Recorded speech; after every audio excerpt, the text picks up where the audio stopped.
Okay. All right, thanks everyone for joining. It's February 28th, 2016, and we are back. Um, uh, Thanks for joining.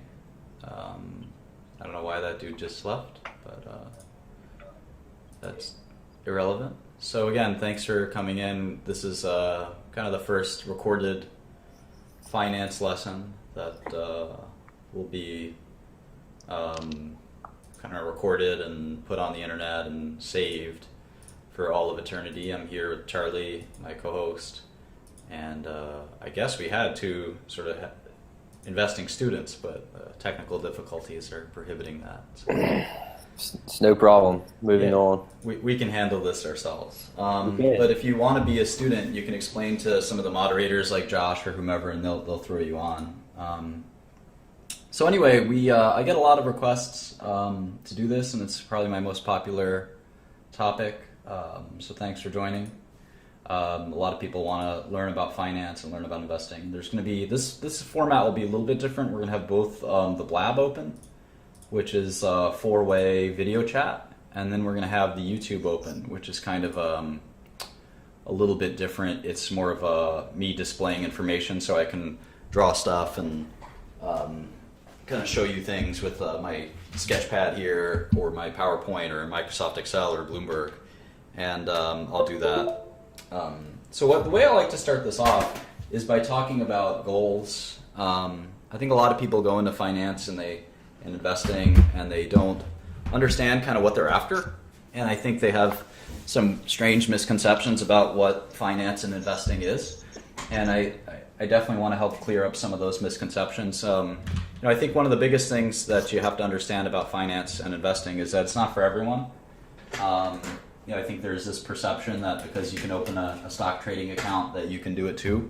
I'm going to unfortunately probably crush a lot of hopes and dreams right now, and that's not necessarily what I'm trying to do, but I think it's a good idea to be realistic about what you're trying to get after, and so one of the things that I like to go through is my own personal roadmap and my own personal story, because that'll help give you some insight into what that looks like. And so in any event, I was born in Brooklyn, New York in 1983, so I'm 32 now. And like most people, at some point in my life, I learned that there was something called the stock market. And I'd say most people find it fascinating. I am recording this. Some people don't find it fascinating. They'll never interact with the stock market. But if you found it fascinating the second you were exposed to it like me, you wanted to learn everything about it. And I was probably about 12 or 13 years old when I learned that there was a stock market. And I begged my dad, who is an Albanian immigrant, to open a stock account for me. And he did. I was surprised. I begged him a lot, and he finally opened up a stock account. And the minimum amount of money that you needed to invest in the stock account was $2,000. And I think it was, I invested in that stock account for a while. And then I ended up getting an internship and a job at a hedge fund. So when I was 16, 17. And that was an unusual early look into investing at working at a hedge fund. And I ended up staying in the hedge fund industry for some time after that. But I think what's important to understand is I never had any dreams of turning my initial investment into a lot of money. In fact, at the end of the day, what I understood and what I'm trying to tell you now is that when it comes to kind of this concept in the industry called OPM, or other people's money, and then we have, and I'm drawing this on the YouTube, and then you have a family office. There's sort of two options, right? And nobody here is wealthy enough, I don't think. Most of you at least are not wealthy enough. I'm sure there's someone who is, but most of you are not wealthy enough to just have your own family investing office. And what that means is you don't have any investments from any third parties, you don't have any partners, you don't have any investors, it's just your money. And there's a few people who are like that. George Soros is a good example. I was in his office the other day. Carl Icahn, Michael Bloomberg,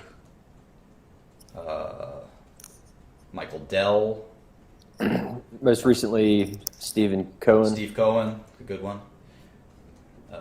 Bill Gates has a family office called Cascade. I heard if you call Bill Gates' family office Cascade, they hang up on you and they say, "How'd you get this number?" And they change the number. But like a few hundred people work there, and in any event, the point is there's a handful of people that say, you know what, I don't even need investors. I'm just going to invest my own money. If you look at that list, that name, Soros, Icahn, Bloomberg, Dell, Cohen, and Gates, you are not that. You are not that. You'll probably never be that. If you do want to succeed in investing, you're going to have to go the OPM route, other people's money, as we say. Other people's money. And that doesn't have to be people. It could be pension funds and banks. Companies. And, yeah, banks. Would you consider that other people's money? Sure, of course. It's not yours. Anything that's not yours is other people's money, right? So, it could be. It doesn't have to be people specifically. So who does this other people's money approach? Virtually everyone else. And so if you think about big hedge funds, OXIF, Citadel, I don't know, let's see, private equity, Carlyle, Fortress, even Berkshire Hathaway is technically only half owned by Warren Buffett. So even Warren Buffett, the richest man in the world, still invests other people's money. 3G Capital, I always talk about them, but Sure. They use Buffett's money. I mean, they use a lot of other people's money, but Yeah. that's just one example that they use him as a financing partner. Yeah, and so the point I'm trying to make is that this concept that you will, Pershing Square, Greenlight, Third Point, all those hedge funds. So the point I'm trying to make is that if you have any ideas of you taking your money and making it a huge fortune, I think it's probably really unlikely and a little crazy. There's certainly people who have done it, who have gone from zero to hero. I'll give you a few examples. There's a guy named Joe Lewis. If you're dead set on it, it's doable. I just don't recommend it. You look these people up. Joe Lewis was a currency trader. And even, I think he's probably the best example. I was going to say some people got their start, like Bruce Kovner is a really good example, who kind of got his start doing that and ended up sort of getting more family office-y. But he was a family office. He went the other direction, as a matter of fact. So you can do it. It's very difficult and unlikely. The more sort of the better option is to be to try to use your skills, have enough skills to get other people to pay you. And so from my perspective, I tried to be as realistic as possible. I was 17 and I said, all right, I'm poor. If I save every penny I have, I'll still be poor. And what I need to do is find a way to stop being poor. And the best way to do that is to gain some skill that someone's going to pay me for. And that skill is not turning a little bit of money into a lot of money. That's very difficult to do, as I'll explain here in a second. The very best investors of all time, the very, very best investors of all time make about 20% annual returns. And that's on the high end. That's a miracle, 20% annual returns. Most of them are making 10 to 15% annual returns. Anything above 20%, I think a lot of people view as suspicious. And this is, you can certainly make more than 20%. What I'm referring to is when you're managing other people's money. It's very difficult to make more than 20% per year. Obviously, some years you'll be up 40%. Some years you'll have made no money, maybe even lost money. But in general, the idea that you can make more than 20% a year over the long run is fallacious at best. There are people who have done it. Renaissance Capital, for instance, Renaissance Technologies, made more than 50% annual returns for a long time. Having said that, they did it in a way, quantitative investing, that was more of a business than an investing success, if that makes any sense. There's no value. Can you expand on Renaissance a little bit more? I've ran across them recently. So, I mean, I know that they have like a 30% turnover of their stocks. Are they just like using algorithms or what's going on? Yeah, it's all algorithmic. Everyone asks about Renaissance. We'll talk about it at some point later. But if you look at Warren Buffett, right, widely considered to be the greatest investor of all time, his average annual return, I want to say, is something like 15%. In that sort of category. It's not a miraculous return. So just keep that in mind. In any event, it's the power of compounding that, I mean, obviously it's obvious, but 15% or 20% a year for 20 years compounds into a whole lot of money. Yeah, especially if you're getting fee income. That's the key, is that if everyone says, well, what can I do with $2,000? What can I do with $20,000? What can I do with $50,000? Absolutely nothing. Absolutely nothing is the answer. Don't waste my time or your time thinking about it. If you want to be an investor, you have to become a great investor first, and then you can think about making money second. It doesn't work the other way around. You can't just ask people for stock tips or. That's a good one, Gigi. You can take the $20,000 and go on a nice vacation, basically. But you gotta worry about getting your skills, and then hopefully someone pays you for your skill. So that's sort of the point there. So yeah, for a long time you'll be sort of getting fees instead of making your own money, which is or making money on your own money, which I think is actually great, because the thing about fee income is you could be wrong on your advice and you still get paid, which obviously isn't a great thing. But if you're let's say you're an analyst at a hedge fund and you're making, I don't know, $1 million a year because you're a good analyst, and for 5 years you make $1 million a year, and then your 6th year you make the stupidest recommendation. You say, I want you to go long. I'll pick something that went down a lot. I want you to go long oil stocks, and you lose the firm $100 million, and they fire you. But you still have $5 million in the bank that you made last 5 years. So you basically got 6 years of work where you lost your company money, and you still got paid $5 million.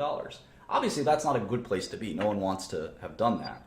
But the point is, if as a professional investor, who would hire you then? A lot of people would hire you then. If you're a professional investor, you make a mistake every day, let alone sometimes making one gigantic mistake. And there's no doubt, if you look at Soros himself, I mean, there were huge numbers of mistakes that Soros and Julian Robertson at Tiger and others made over the years. So my point is that the one good thing about being an advisor instead of managing money is that you seldom will have your money at risk, whereas the client will. So it's not like it's such a bad thing to be an advisor.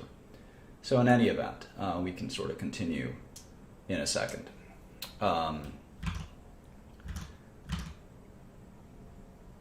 And then finally, I mean, the idea that your advice has to be worth something to someone before it can be valuable to yourself, I think that makes sense, right? From my perspective, I sort of said, well, I can try to invest my own money, my tiny amount of money, but why would I do that if someone else isn't willing to pay me for my advice? I mean, if I'm so good at this, there should be, and there's a free market out there should be someone who's willing to pay me and say, okay, I want to know what biotech stocks that you like, or what oil stocks do you think are good shorts, or what trades to do. I think that made a lot of sense to me as a kid, is that before I can invest someone else's money, someone should be paying me for at least some advice, one good stock pick a year, something like that, where it would make sense that I would be able to provide advice.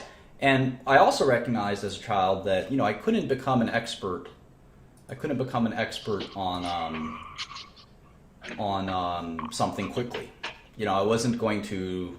As a child, I looked at this kind of doe-eyed and said, "There's no way that I, a 17, 18-year-old, could just look at this and become an expert in, a year or 2 years." I understood that it would take 5, 10 years. And again, that's a good reason why it made sense to sort of take money to make money as an apprentice, to make money as an analyst, not to be the head honcho. That didn't make a lot of sense to me. And if I did it all over again, I probably would have stayed in that kind of vice president type, role, instead of being the big boss even longer than I did.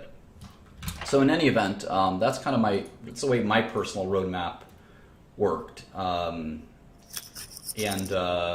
Like I said, I mean, I really like to point out that a modest rate of return is what you should be modeling out. There are large return strategies that exist very briefly, and they're mostly discovered by luck and not a systematic approach. So I know a lot of people, in fact, here's some moron commenting right now, so-and-so turned $2,000 into $7 million. Look, these things do happen, but they're, like I said, they're not systematic. They're luck. Yes, there's one person out of 20,000 people that try, they get a few trades, in a row right, and they'll make some money, and then they'll lose it again. And if they don't lose it again, it doesn't mean anything to you.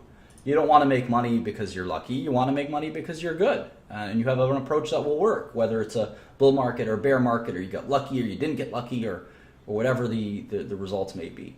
So that's sort of the perspective that I think we're going to take here. Is we're not looking for quick hits. We're not looking for one fast way to make money. We're looking for a very long-term 50, 60-year approach that will work until the day we die, and we'll be getting a good, not an exceptional or insane, but a good, healthy rate of return for a long time. I'd be happy to make 7% annual returns the rest of my life. That would be an enormous return, in fact. And I think I'll tell you all about my theories on this, that I actually think that a 7% return is very difficult return to generate over the long run. Okay, so let's go to my next slide. So that's my sort of personal roadmap. The next part is just sort of, trying to achieve that and planning for it. And I think that this is the hardest thing in finance. A lot of people are bad at planning their career, and I would include myself in that as well. I spend a lot of time spinning my wheels, as they say, kind of running to stand in place, or whatever you want to say. Wasting time, and I think that's normal. There's a lot of people that do that before they really hit their stride, so to speak. And I think that that poor planning is difficult. And one of the biggest things is this soul-searching concept. It's very hard to know at a young age if you want to look at stocks for the rest of your life. You can't. It's sort of like when you ask a child what they want to be when they grow up, and they say astronaut, and then 5 years later you ask them about their astronaut dreams, and they don't know what you're talking about. It's not that different when you're 21, you're out of college, and your first job is an investment banker or a hedge fund analyst, and do you really want to do that for the next 20 years? And the answer is probably not. So for me, I thought I really liked stocks, and then I changed my mind. I really liked starting drug companies. I might change my mind again. And I think just being cognizant of that is sort of a difficult and tough thing to do, and it takes a lot of sort of stamina to do that. And most importantly, I think you have to have a Socratic attitude towards what your own strengths and weaknesses are. For instance, one of the things I didn't realize early on is that I happen to be extremely creative as an investor, and that's not something that I appreciated or understood early on. And it turns out creativity is extremely important in investing. But discipline is important too, and you had to be Socratic about whether or not you're good at everything, and nobody's good at everything. Everyone has some weaknesses, and for me, discipline was certainly one of my weaknesses. Another strength I had was work ethic. I could put in 100 hours of work, no problem, and I'd enjoy it. A lot of people couldn't do that. But I had other weaknesses as well. I was certainly early in my career, I was very immature and kind of my interpersonal skills weren't very good. Nowadays, I get along with everyone. But back then, I could be kind of a prick and a bit arrogant as well. And those are things that I kind of learned over time weren't beneficial to me, and probably were still, probably were not only not beneficial to me, but as an investor, but not beneficial to me as a person. So I've gotten a lot better in the workplace, being a friendly person that can collaborate and cooperate with people. So in any event, you have to take this self-assessment, and then the question is, can your career fit into that self-assessment? And it's hard. I think I'm a perceptive person, and I still didn't realize that looking at the stock market for the rest of my life probably was not going to be something I wanted to do. And I still look at the stock market, but the stock market went from in my mind, from being super zoomed in on it and really focused on it, I kind of zoomed out and said, there are actually other investment type opportunities out there that I'm interested in. So I'd encourage anyone to kind of think about that sooner than later, and understand your own weaknesses. The second biggest mistake, I guess, that I think people make, and I see this, it's much more subtle, but I see this in people who are 30, 40, 50, 60 years old, and it's a refusal to admit that the way you made money for any period of time up until then was an accident. And that is something that I know people who made money for 5 years in the market. They did really well. They made maybe $20 million. And they are still running the same strategy for the next 30 years. And it doesn't make them a dime. And I feel terrible for these people because there are moments in time where like volatility is super expensive, right? For 5 years, volatility would be super expensive. And anyone who shorted volatility for those 5 years made a fortune. But then volatility will be perfectly arbitrage for the next 30 years. And you can't predict this stuff. And that person will label themselves, I'm the best volatility trader. Well, it turns out that you're not the best volatility trader. You just kind of were there and you made a little bit of money, and that's that. And you have to sort of recognize luck versus skill. And I think it's the most paralyzing phenomenon is when you decide that that little bit of success you had, you ascribe it to this cosmic amazing skill that you have, instead of the more likely reality, which is that you probably just got lucky, you kind of fell into a trade, someone told you about a trade. It's not you, you're not great at something. You have to sort of take a sober self-assessment and say, how do I improve what I do? And that's really hard for people because let's say you're 35 years old and you just made $20 million and you have 3 kids. It's pretty hard to go to your family, your wife, your kids, your investors, your employees and say, hey guys, we got lucky, we don't know what we're doing, and we gotta... Here's your money back. Yeah, we gotta give the money back, and I know they want to give us another $1 billion, but we really don't know what the fuck we're doing, and let's just kind of be humble and conservative. And I don't think that works for a lot of people. People instead, they want to press the gas. They want to move forward with it. And this happens a lot in so-called multi-strategy funds where one trader does well for 1 year on his $100 million portfolio, then he gets a $1 billion portfolio and he loses more than he made in the first year. So in any event, there's kind of a lot of that soul searching and being patient, in understanding how sustainable your strategy is. Again, if you want to build your strategy on one little investment opportunity, you have to ask yourself, what are you going to do 2 to 3 years later? That's not something that's going to sort of be there. Mentors and guides, very important. I don't think you should ever have a mentor that hasn't done unbelievably well. And this is a controversial opinion of mine. I like to say, even, you might want to sit down before you hear this, I like to say you shouldn't listen to anyone who hasn't made $50 million, $100 million, $200 million. You should not follow people who have not succeeded. This is the investing in finance. It's literally the money industry, right? And there's a lot of rich people to follow. And if you're taking advice from someone who sounds like they've done really well, is really flashy, but you can't really tell how much money they've made, don't listen to them. You're better off not listening to people and avoiding bad habits than picking up, and waiting for the right mentor, than picking up those bad habits and getting into a lot of trouble. Because I think that, Charlie, you could definitely expand on this, but there are a lot of bad habits in investing that people, if you get those bad habits, you may not be able to shake them for a long time. I don't know. I think of my brother he likes to trade in stocks, and he's been trying to catch the falling knife in oil for 8 months. And oof. That's a bad habit for sure. The best way to find a mentor, a good bad habit is not being attracted to a stock because it's fallen in value. That's a terrible habit. Yeah. And I've had to learn how to shake that habit for 10 years. Don't buy the first downtick just because you think it's on sale now. It's a silly and insane kind of habit. Another habit is you buy growth stocks because their revenues are increasing or something like that. There's a lot of ways to kind of, there you go, losers average into losers. Thank you, CT, one of our better participants in this chat. So yeah, learning those bad habits will really kind of destroy you as an investor. So getting bad advice is, and by the way, there are people who have made $1 billion investing who still give bad advice all the time. It happens. I mean, we all have our bad habits, but you're better off listening to the people that have made 100 million, 500 million, $1 billion instead of listening to the guy that made $1 million by accident. And now he's probably going to go broke soon. That's the kind of person to avoid. And That's so difficult to say, though, because most of us just don't have access to those kind of people. I mean, well, so that's where I wanted to get to that, because it's funny.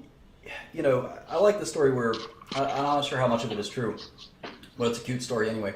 Albert Einstein was a young physicist, and he looked up Max Planck's, the great physicist Planck. He looked up his address in Germany, and he just went to his house, and he knocked on the door, and he explained what he was there for. He was a fan. He wanted to talk physics, and Planck invited him up for tea, and they had a 3-hour meeting. I got a job at a top hedge fund when I was 16. I think that if you pay attention, you put your ear to the ground, just the right amount, and you focus on what's important in your goal, you'd be surprised at how quickly and easily you can sort of accrue this knowledge. There are people, a good example is this guy, Palmer Lucy, who invented this crazy device called the Oculus. It's this virtual reality machine. Palmer was 18 when he invented it, and it's this little doohickey. It's pretty dumb idea, quite frankly. It's pretty easy and to have made. And I regret making it myself. I tried to invest in this company, and they unfortunately turned me down. And then that would have been a good investment. They sold their business to another company called Facebook or something like that for $2 billion, and it is what it is. But the point is, Palmer, when he started Oculus, he was I think 17, and do you know how he got his funding to start Oculus? He had a message board that he would go on, and on the message board, one of the users on the message board was the guy who started id Software, who created Doom, the famous video game. Great game. Great game. And the guy who created Doom, this guy Carmack, was listening to Palmer talk about virtual reality. And Palmer was an expert in virtual reality, even though he was 17 or 18. He was a dropout, I think, or something like that. But he was brilliant at one thing. And Carmack started messaging him, saying, look, you may not know this, but I'm actually kind of someone who might be able to help you. And Palmer said, let's discuss that. And they started Oculus. They created a $2 billion business. So the point is, I think if you focus and you don't, again, to me, it's also about psychology in my PowerPoint here. If you don't think you could ever meet a mentor or a guide like that, then you probably already have lost the game. You have to have some faith that, you're special, you have something to add and value, and that you're going to be persistent. I mean, if you're going to sit there and whine about how you're never going to meet someone who's going to help you, I think you have to be optimistic. You don't have to meet Warren Buffett tomorrow. That's not going to work, right? We know that. But can you meet someone who knows him? Sure. Can you meet someone who knows somebody who knows him? You start building your network, and eventually you'll figure it out. But if you sit there and whine and moan, there's never going to be a billionaire who's going to want to know me, then, well, we'll see. Good point. It's absolutely true. So, okay, so how do I teach myself? A lot of people ask this question. Where do I go next? How do I get started? And we'll talk about actual balance sheets and income statements in a minute. But this is sort of a preface. Hey, Martin, I'm really sorry to do this. I'm about to go catch a job with a friend of mine, but it's good to see you. It's great to see you guys. I'm glad you've got such a good following today. I wish I could add more, but yeah, you guys enjoy it. Hopefully somebody that can add to the conversation will take my seat. Thanks, Charlie. Definitely. All right. Martin, do you mind if in half an hour I might run home so I can do this from my computer? It might be a little bit better than my phone. You're more than welcome to. If there's any investing experts who want to take his place, you're more than welcome. Just try to pitch why you should be the person to take the place, and then we'll let you in. Anyway, so how do I teach myself investing? Well, I think this is, again, pretty difficult, but again, my mantra of learning from the best makes a lot of sense.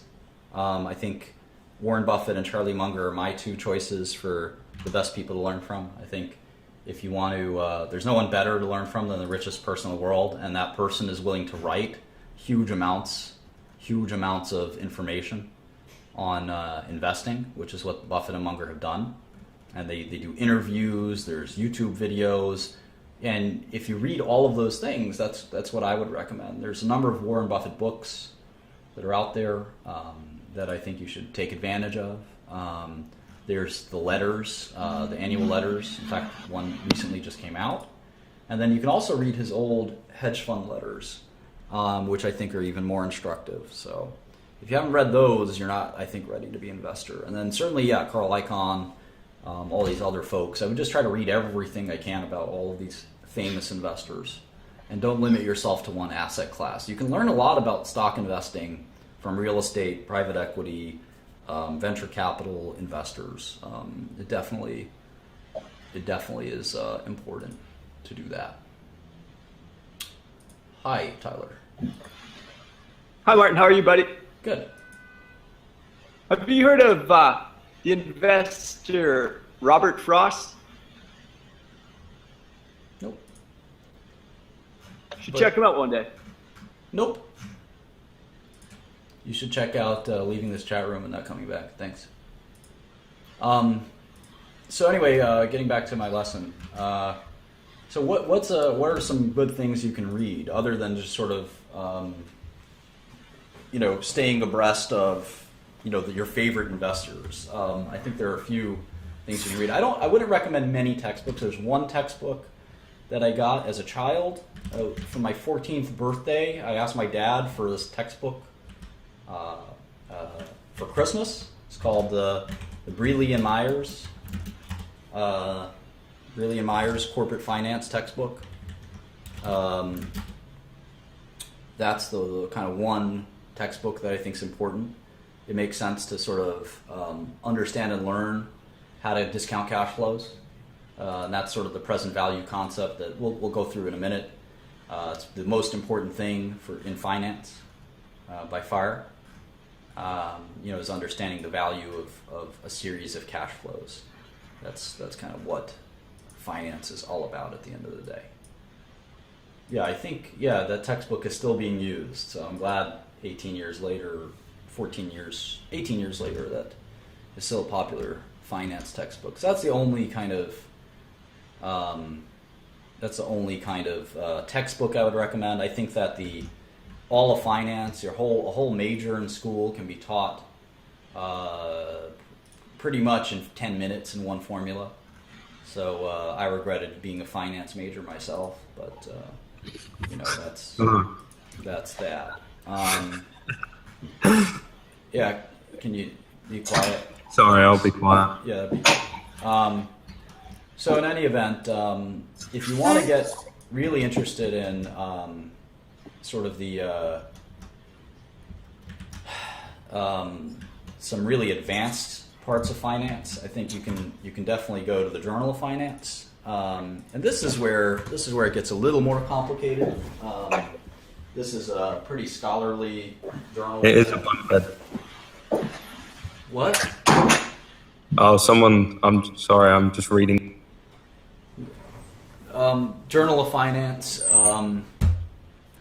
is a good example of a very kind of technical manual. Here's just flip to page 2113, retrospective inference and equilibrium prices, and they list this gigantic math formula that I think you'd have to be a PhD in math to understand, or something like that. And finance can get more complicated than just the Brealey and Myers textbook. But if you want to read the Journal of Finance, I think you'd. I don't know why necessarily you'd want to, but it's something that you may enjoy.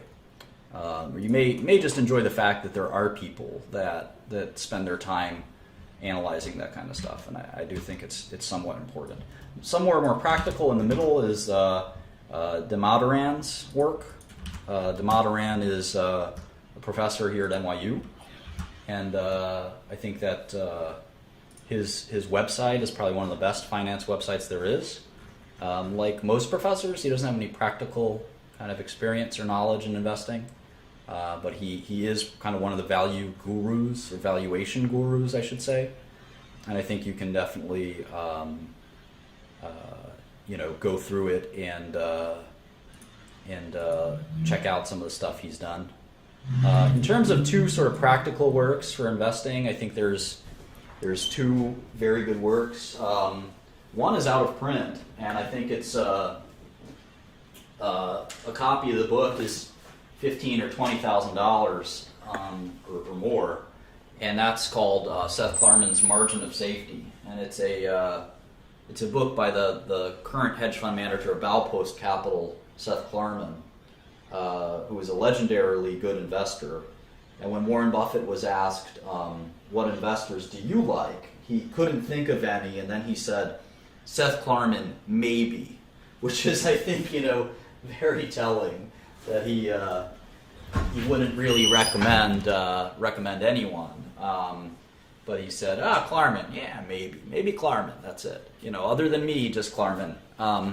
So it, like in rap music, it takes a lot of, if someone asked Jay-Z who his favorite rappers were, he would look at the person and say, what the hell are you talking about? In the same way in investing. And the fact that Buffett would even say Klarman's name is, I think, very telling. So I think you can get the Klarman book online. You can steal it if you want. I think it's widely shared and traded. I think I've got a copy of it that way. I don't recommend doing that ordinarily, but there's no copies left. And in a case like that, I think most people don't mind getting a copy of The Margin of Safety. The second book I recommend, which I'm trying to find here, I can't find it, is called Phil Fisher's Common Stocks and Uncommon Profits, which is pretty much the only, I think, investing book you need. I don't think the Graham Dodd books are that helpful. But PDF of Margin of Safety will go a long way. I think you can replace the Graham Dodd books with the Margin of Safety. It's kind of a modern version. So Phil Fisher is a good example of basically it's a great book. It's a manual on due diligence in my eyes. And it's not like there are not other books. I'm not telling you that there are not other good books out there. I like Jack Schwager's series of books, like the Money Masters series, where he does an interview with all these various investors. There's a number of those books. There's a book called Business Adventures that Bill Gates and Warren Buffett both agree is a fantastic book. So there's a number of books out there that you can read, and the more obsessed you get with all this stuff, the better. Okay, so that's enough for kind of the introduction to like the soft stuff in terms of market wizards. There you go. That's sort of enough with respect to introduction to kind of like what how I view the career and the kind of nature of a life in finance, and we're going to actually get to technical instruction in finance, which is going to be painful and difficult for a lot of you, but I think it could be fun. So what's the best way to start? God only knows. I gave you a little bit of my life story, gave you a little bit of kind of an approach to learning more about finance. Now I'm going to actually teach you some stuff, which is going to be, like I said, somewhat painful and difficult. Sorry.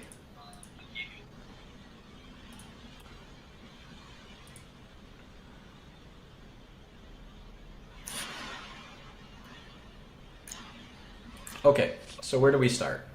We can start with the concept of asset classes. So what's an asset class? We like to, in life, we like to group things, right? And put them in boxes so that we can understand them a little better than anything else. And we do that with assets as well. Asset is a simple, what's an asset? Well, an asset is, I would say, something of value. Right, so it can be anything. It could be a stock, it could be a bond, it could be cash, it could be currency, it could be real estate, it could be intellectual property. anything of any valuable value that you can sort of transact. You can buy it or sell it. That's an asset in my eyes. So in any event, what assets do we focus on? I think most people start with stocks, and I think it's a good place to start because it teaches you a lot about how most businesses work. And stocks apply both to private and public equities. So I think there's a good way to kind of start. But it's, unlike most people, I don't think you should stop with stocks. And I think that's another mistake a lot of people make, is they focus only on stocks and they never invest in bonds. They never invest in private equity. They just do public stocks, and they just do large cap public stock or something like that. You will never succeed, I think, if that's all you do.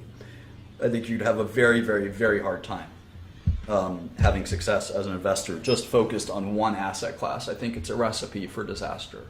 And you have to sort of expand your horizons into other asset classes, especially when I hear someone just as U.S. one sector, U.S. technology, large cap stocks. I just sort of sit there and laugh and say, all right, that's not going to work.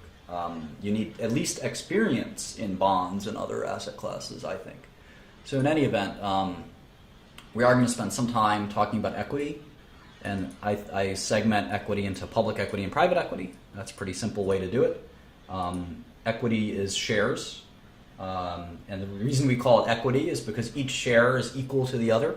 So you could have one share of McDonald's, and that share is exactly the same as someone who owns maybe 1 million shares of McDonald's. They have 1 million of the same share. So there's an equitable nature of those shares. That person's got way more shares than you, and they can influence the company way more than you. But well, there are different classes of stocks. Yep. Assuming there's the company is one class of stock, right? You all share in that company, and that's why they're called shares, and that's why it's called equity. They're all kind of mean the same thing if you know the etymology of the word.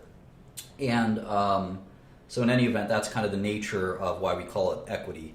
And you own a share of what? You own a share of a business, and that's I think a really important sort of concept. Bonds are debts, so they're obligations, they're financial obligations. So it's a borrowing. A bond is a borrowing of money. So it's very different from a stock. A stock is a share of a business, whereas equity is a share of a business, whereas debt is or bonds are obligations. So, woof woof indeed. In any event, we also call debt credit sometimes. All right, so let's hone in on stocks, and this is sort of where it gets a little technical and a little annoying. And there's, I'd say, other than open mind, there is a limit to how many shares you can own in a company. It's how many shares they have issued. And we'll talk all about that in a second. There's a couple of great things about finance and a couple of terrible things about finance. One terrible thing is that this takes a long time to understand, and it's pretty technical and difficult. And even when you understand it, it's very hard to do successfully. One of the things that I didn't mention in my introduction, my preface, is that you cannot be a part-time investor. That concept is illusory. There are huge numbers, buildings full of people that try to be good investors, and they suck at it. You cannot do this from your couch in your spare time and or do well. You will lose your money. I guarantee it. Maybe 1 out of 1,000, 1 out of 10,000 will buck the trend, but 99.9% of you will fail miserably. And I think that you should not. The only reason you should be watching this is because you have an interest in professional investing. You will not succeed trying to do this on your own. Like I said, I've employed a floor of people trying to make successful investments. And it doesn't matter if you're trades or investments. It doesn't make a difference. You will not succeed, in my eyes, if you don't make it a full-time effort. You can certainly do it with one person. I don't think it's the number of people that matter. I just think it's the amount of focus and attention that you bring to the table that's relevant. And it doesn't matter if you're a long-term holder or a short-term holder. And if you can't hack it, don't invest. There's plenty of ways to make money. I think if you're Steven Spielberg, you make money making movies. And if you're not Steven Spielberg and you want to be Steven Spielberg, focus on that. Try to become Steven Spielberg. Don't focus on investing. It's not for you. It's fine. If you're a chemist, you're a junior chemist at a chemistry company, you can become a senior chemist and make $1 million a year. Focus on that. Don't focus your spare time on investing unless it's just fun for you. So I think it's really important to kind of be realistic about all of this. So in any event, let's get back to let's get back to equity. So what is a stock? How do I figure this out? Okay, so I was talking about how there's some not cool things like I just described, but there are some cool things. One of the cool things about investing is that all you really need is a copy of Microsoft Excel. And if you can't afford a copy of Microsoft Excel, you have other problems on your hands. But the other thing you do is Google Spreadsheets is a sort of an equivalent, more or less equivalent software. But we use Microsoft Excel as our de facto standard. It's basically the only software you can use. I don't know of anyone using anything other than Microsoft Excel. So I've got a copy of Microsoft Excel open here, and you can see it's a spreadsheet software where you can kind of enter data into cells, and you can do functions of computing things in cells. And I'm not going to give you an introduction to Microsoft Excel. I assume you have some knowledge of it, and I'm going to sort of be using it throughout this course. So I would encourage you to get a copy of it if you don't have one. I think most of you do. OpenOffice is, or whatever the Google Spreadsheets equivalent is also just fine. So I've got to block this guy. Anyone spamming is going to be blocked by the moderators. So if you write the same message 10 times in a row, we're just gonna block you, and you're gonna have to make a new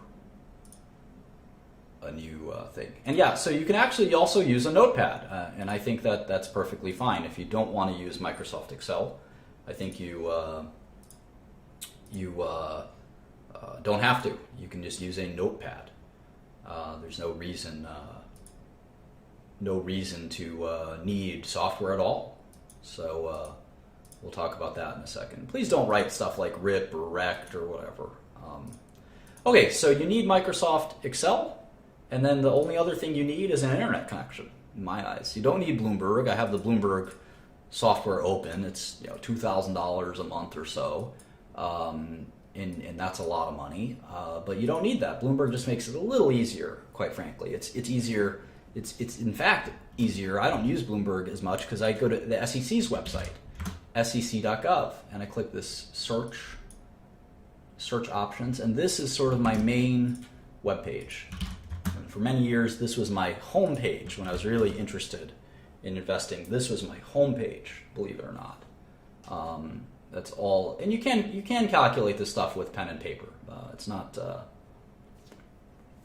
that important, but Excel makes it a little easier. So anyway, the SEC filings search page was my favorite. Still is one of my favorite websites, and you can just search for public company filings using this. And you can type the company name, or you can type the ticker symbol. If you don't know the ticker symbol, you can look that up. But let's look up Walmart. WMT is Walmart. So if we do that, we can see all of their SEC filings. And here I'll sort of link this. I use an abacus, Moki says. Here's the SEC. Is the Securities and Exchange Commission of the United States of America. Here's the link to Walmart and their filings, and you can see that all public companies in the U.S. are required. They're required to make periodic statements of their income and so forth. So we'll talk about that in a second. Yeah, don't give me advice on what to use or not use. That pisses me off quite a bit. You should check out this website, bro. It's better. Okay, so what are the ways we look at stocks? So the way I look at stocks is there's six things that I look at for every company. It's the first 6 things that I look at, no matter what. I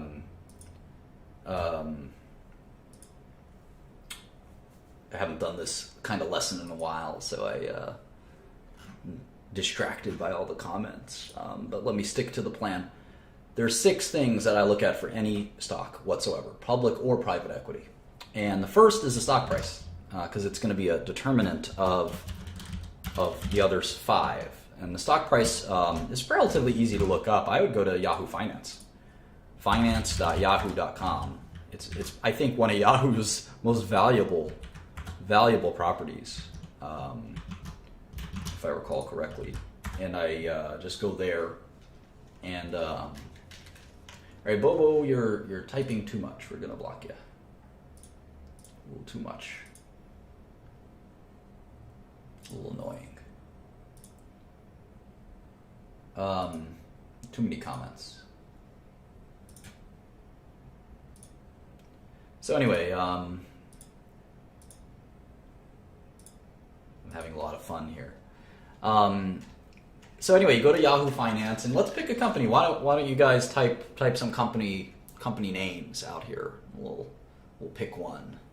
Twitter, Comcast. Don't type tickers. I don't need tickers. This is for people who don't know what the stock tickers are. Apple,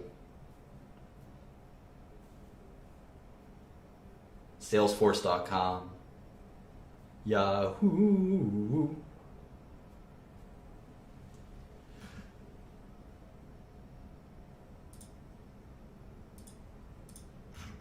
Colgate.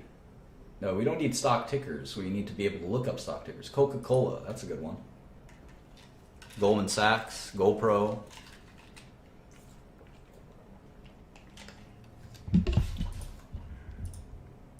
Okay, so let's pick one of these up. Let's pick one of these. Let's do Coca-Cola. So I type Coca-Cola. Well, that didn't help me too much. Let me click show all search results. All right, that didn't help. Well, as I type Coca-Cola, it says up here, the Coca-Cola Company. And Coca-Cola has a hyphen, which is the Coca-Cola Company. And you can see the stock ticker is KO. KO. And I know that's confusing because you also see here's Coca-Cola Enterprises, and here's Coca-Cola Bottling. Here's Coca-Cola Fenza, Coca-Cola West. There's like 20 Coca-Colas, but the first one is right. It's KO is the stock ticker for Coca-Cola. And you'll memorize these over time. They'll become abbreviations. KO is the stock ticker for Coca-Cola, and it has been for many decades. And the stock price is $43.14. What does that mean? What does that mean? A lot of people get confused about what a stock price means. And a stock price doesn't mean a whole lot. All it means is that the price of one share of that company, one share, is $43.14. And the price of that share will fluctuate based on traders. One trader will sell it for $43.13, and that's the new price. Immediately, as soon as it changes hands at that price, that's the new price of Coca-Cola. And that's we call that the last price principle. The last price that the stock traded at is the price of the stock. That's a pretty interesting concept, which we'll talk about more and more. But take it for granted for now that the last price that a stock traded at is the price that we're going to focus on. And that's why if you read it, it says last price. That's often what we'll refer to it as. And you can see on Bloomberg as well, the last price of Coca-Cola is $43.14. And you can even see during the day how it fluctuated. And I can zoom in here and even show you in great detail. You can see it. Here it traded at 43.16. Here it traded at 43.16.5, 43.12. Is fluctuating every minute, every second.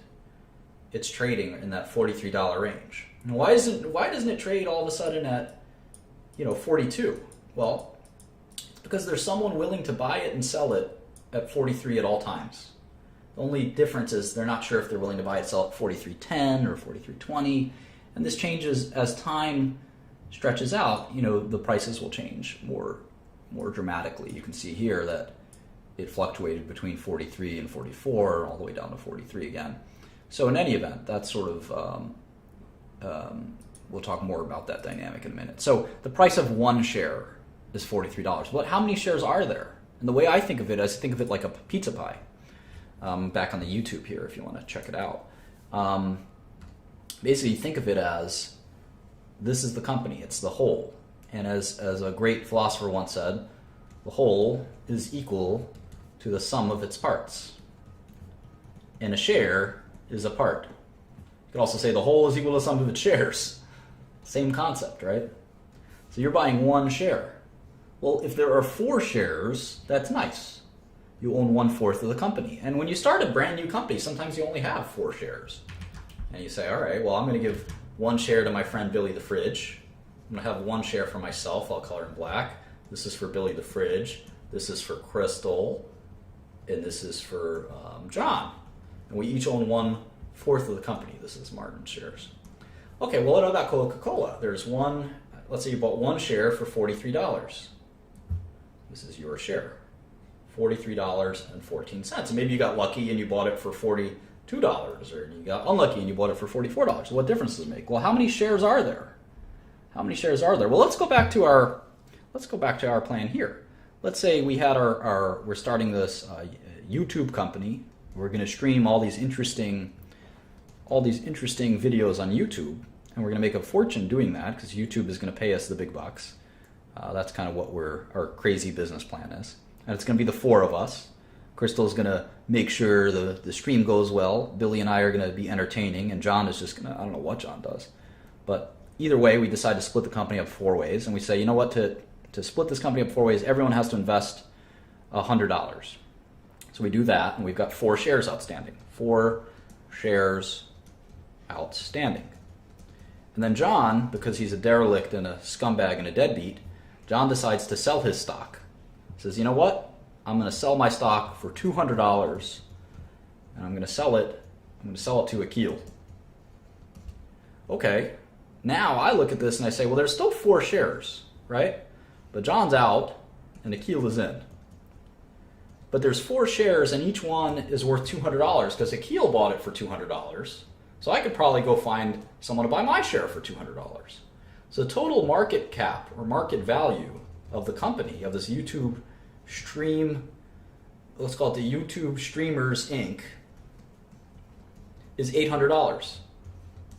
Because each share is worth about $200. Is it worth exactly $200? Well, what does worth mean? Worth means what you can sell it for. And the last time someone sold it, they sold it for $200. And John sold it, and Akil bought it, and that's what we call a trade. They traded. Akil traded $200 out of his pocket, and John traded 1 share of YouTube Streamers Inc. And I'm happy because I bought my share for $100, and now someone's willing to buy it for $200. And maybe Crystal will sell hers for $150.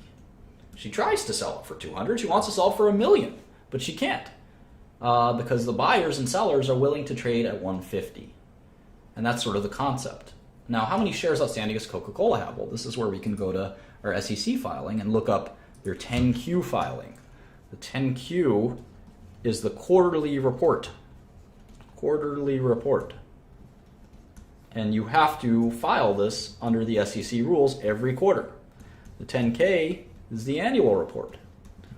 So you will get 3 10Qs a year and 1 10K a year.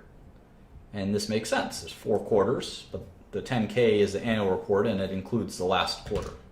So we can look up the 10Q and right on the first, oh, this is Walmart. Let's go to Coca-Cola. We remember Coca-Cola stock ticker is KO. So we just do that. And look at that, 10K is right there. And on the first page, it says that there are 4 billion shares of Coca-Cola. 4.3 billion shares. 4.3 billion shares. And I just abbreviated shares outstanding as SO.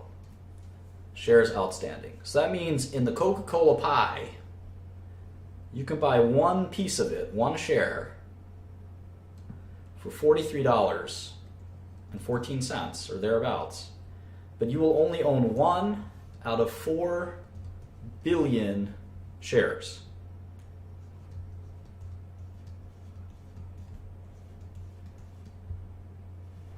Wow.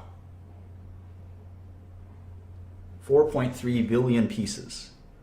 So even if you bought 100 shares, how much would that cost you? Well, it's $43.14. I want to buy 100 shares. Let's see here. It's $4,314. Now that's a little bit more money.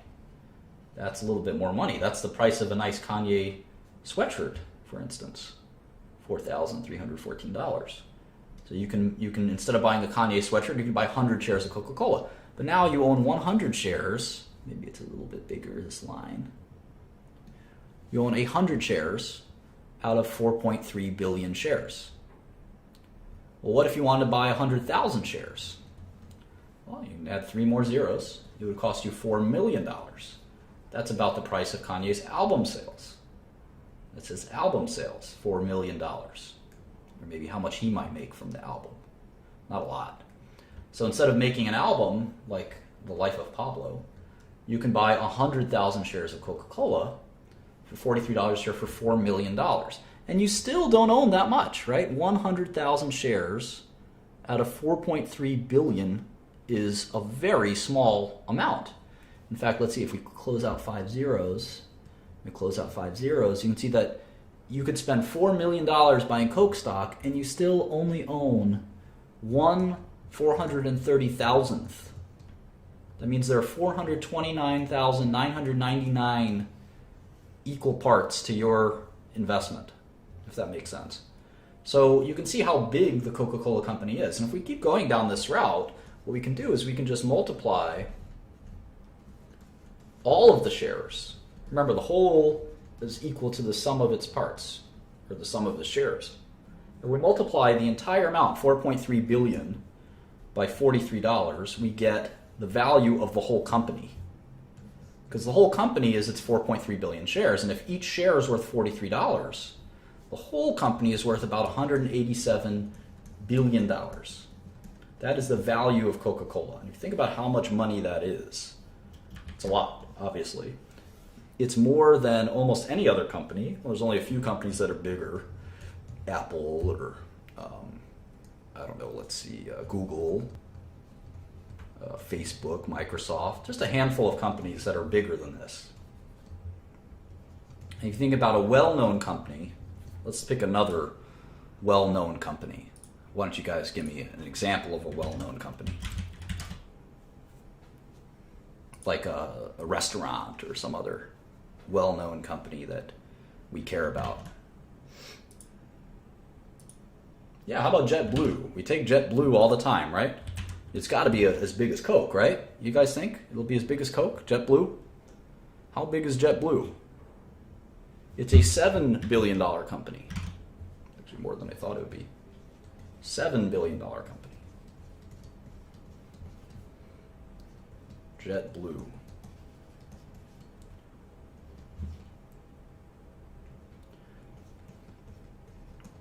How about Southwest Airlines? How big is that? That's got to be as big as Coca-Cola, right? It's a $27 billion company. That's more than I thought. Wow.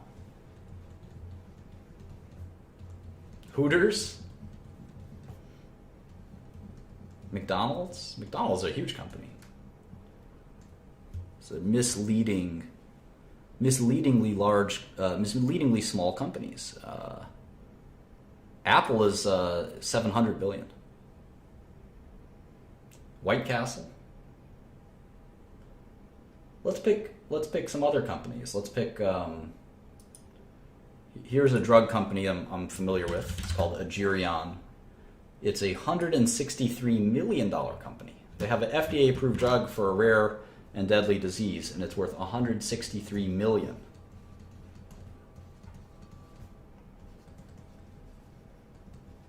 You guys have never heard of Agerion Pharmaceuticals. So you see the difference in how small these companies can be. It's a small company, $163 million. So if you bought 10% of it, it would cost you $16 million to buy 10% of Agerion. And if you bought 10% of it, you could probably influence the company. You could say, I don't want that CEO, I want to fire him, or I want you guys to raise the price of your drug, or whatever it might be. So that's sort of a perspective on what we call market cap. Market cap is all of the shares, the price of all of the shares. And this is something that you got to memorize. Stock price times shares outstanding. And this is one of the first 6 things I look at. This is the 3 things. The market cap, the stock price, shares outstanding. The market cap is just the product of the 2. It's just the product of the 2.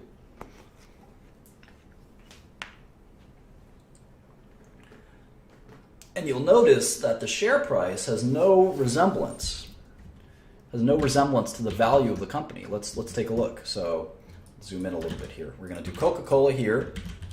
Coca-Cola. I'm going to do my Agirion Pharmaceuticals. Let's see, what was that? Agirion stock price was like $5.66. Let's do JetBlue.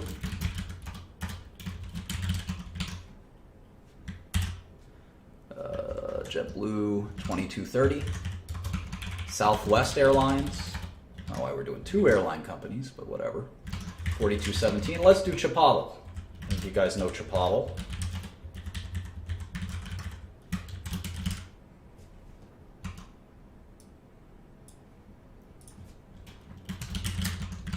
Chipotle. 506.01. All right. Okay, so you see, let's just do, let's quickly look up all of these, okay? So Coca-Cola, we already looked up. It's 4.3 billion shares, and we'll do these in millions. So if you're putting numbers in millions, a billion would be 1,000, if that makes sense. All right, so this is $185 billion. That's the market cap. Now, how about Agirion? Let's look it up. Agirion stock ticker is AEGR. So I'm going to go to the SEC website. I'm going to click search, very quick. AEGR. I'm going to go to their last 10Q. I'm going to look at the first page. It says they have 28 million shares outstanding. And immediately you could say, oh my God, they have 28 million shares outstanding. Coke has 4.3 billion shares outstanding. It's pretty interesting. And you can see it's a small company compared to Coke. Coke's 1,000 times bigger than Agirion Pharmaceuticals. That makes sense. Agirion is a rinky-dink little drug company with, I think they have 2 drugs. Coca-Cola is a global monster. How about JetBlue? JetBlue stock ticker is JBLU, I think. There it is. First page, it tells us how many shares outstanding. 321 million. The market cap is the product of the 2, so JetBlue is worth about $7 billion. How about Southwest? Southwest is a crazy stock ticker. It's called LUV. LUV. Love. And it has 638 million shares outstanding. So you see a sort of it's not a pattern or anything, but you sort of see how this works. The number of shares outstanding you have is pretty important. It's not the stock price is not the only. It's not the only determinant. And you can see here, Chipotle has only 30 million shares outstanding. But each share is trading at $500. So if you just look at the prices, it doesn't really tell you anything, right? I mean, Chipotle, or Chipotle, some people pronounce it that way, I don't, I refuse. Chipotle is a stock price of $500. That's 10 times the stock price of Coke. But Coke is 10 times bigger company. So stock price doesn't really mean anything. It's just sort of, it depends on how many shares there are. There are 4.3 billion shares of Coke. So even though they're worth 10 times less, each share trades. It's not worth, they trade for 10 times less. The company's value is the only important thing. And this is the value of all the shares. This is what's important, the market cap, market capitalization. And you can see the biggest company is Coca-Cola. The second biggest company is Southwest. The third biggest company is Chipotle. I'll say it right for once. And the Chipotle is an inside joke. It's an inside joke. And JetBlue is the fourth biggest company, 185 billion, 27 billion, 15 billion, 7 billion, and a pesky, tiny 164 million. That's like nothing. That's a tiny company. So what are the world's biggest companies? I can actually look this up on Bloomberg very quickly. This is one of the reasons Bloomberg's decent, is I can just look this up. I could do, how do I do this? Market cap. Hang on. Oh, it did it for me. Hang on. There it is.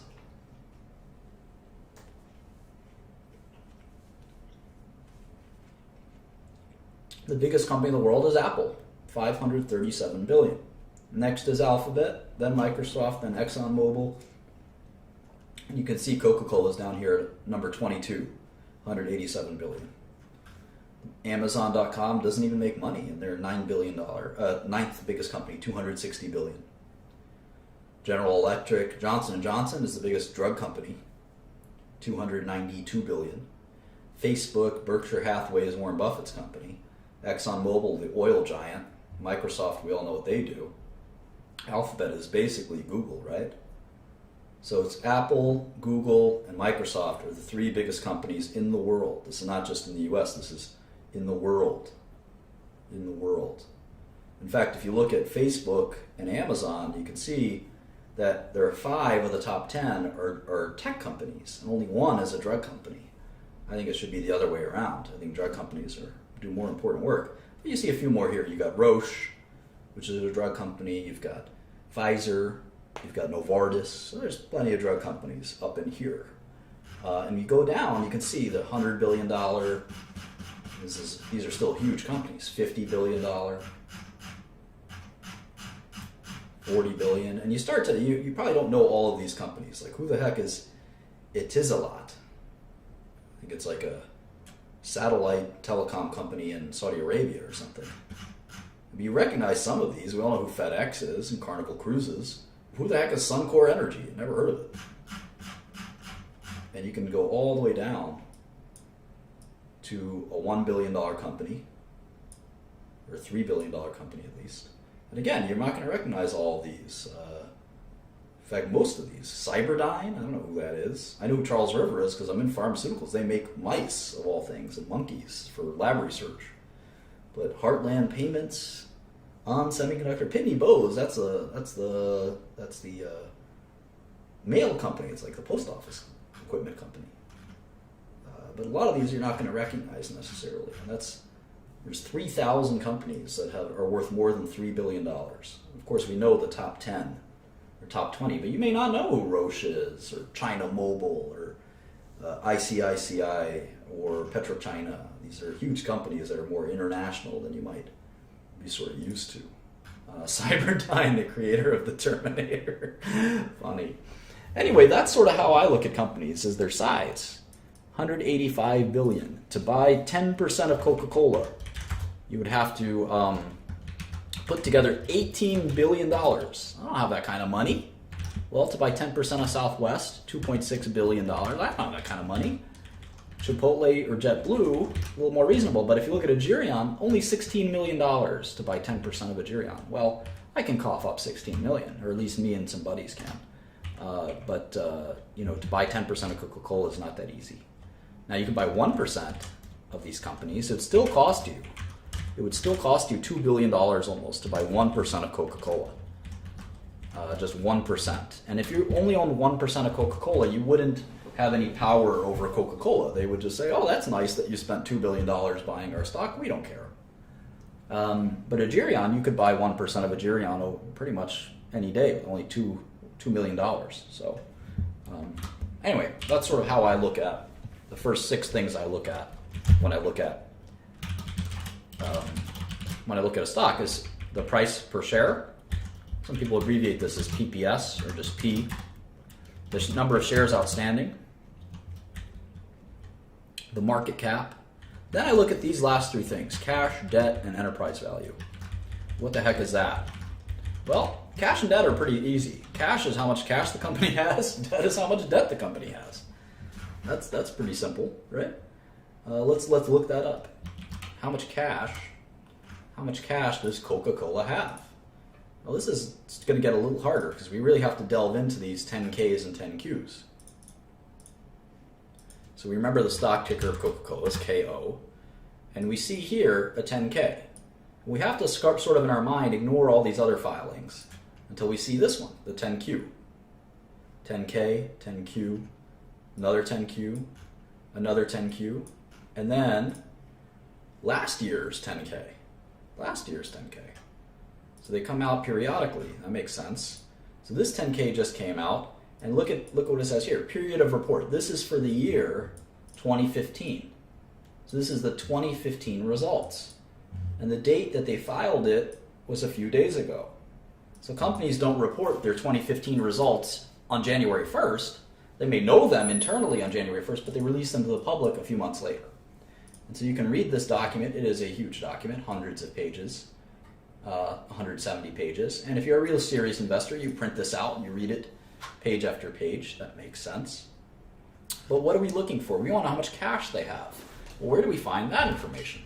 Well, it's on one of the financial statements known as the balance sheet. The balance sheet. And the balance sheet is one of three key financial statements. And it's the one we're going to look at most closely right now, the balance sheet. So where do we find the balance sheet? Well, we'll take a look here. There's something here that says financial statements and supplementary data. Let's click that. Oh, look at that. Here's a statement of income. That's one of the three. And here's the balance sheet. So the balance sheet will tell us how much cash they have. Well, here's cash and equivalents, $7 billion. Remember, this is in dollars and millions. $7 billion, okay? So Coke has 7,309 in cash. But what about this? Short-term investments. Well, that's kind of like cash, so I like to include that. Because even though it's not cash, it could probably be sold as cash. So I'm thinking about liquidity. Any kind of cash. Marketable securities, that sounds like cash too. 4269. And I add that as well. And now there's 20 billion in cash. How about accounts receivable? Well, what's accounts receivable? Accounts receivable is cash that you're owed. Accounts receivable. Cash owed to you by your customers. And that's not really cash, right? Occasionally it's kind of like cash. In America, it takes about 60 days, 45 to 60 days to collect cash, depending on your business. If you're a retailer, you collect your cash up front. You don't go to the store and say, I'll pay you back for this Kanye sweater in 45 to 60 days. No, they want your money right then and there. So there are some businesses where this is different. But for most of corporate America, you're looking at 45 to 60 days. And so accounts receivable, I don't think of it as cash. When I think of cash, I think of any kind of cash in a bank account. I think of stocks and investments. I think of bonds. Anything that's kind of like I could sell tomorrow.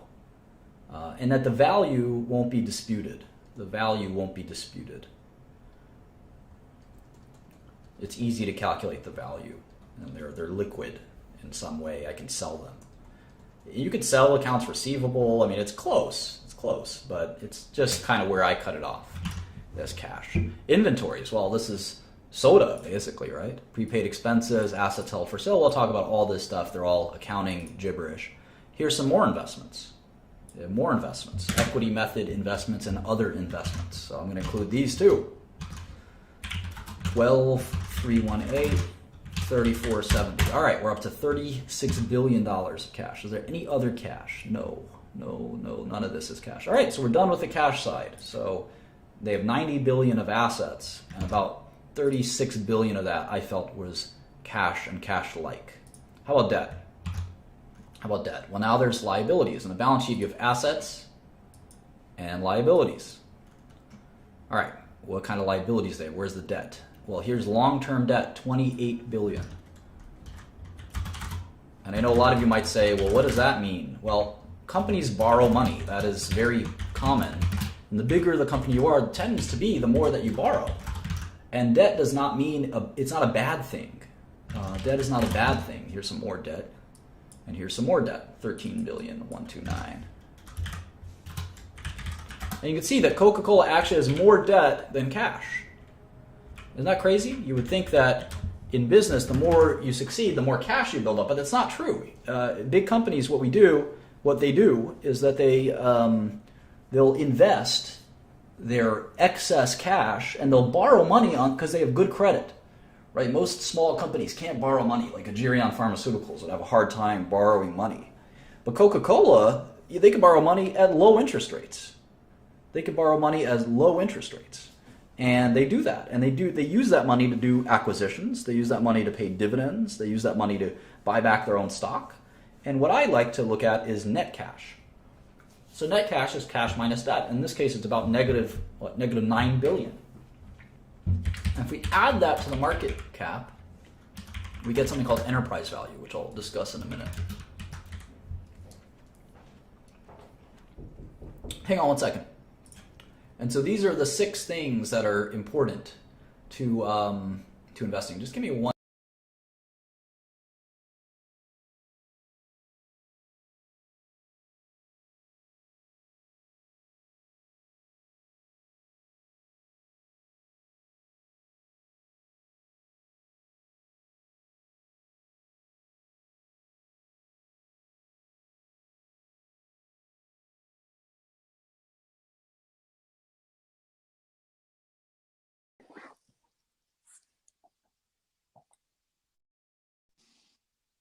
Hey, let's talk some investments, guys.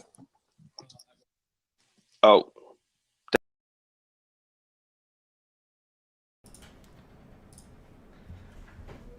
Okay, I'm back. Sorry about that.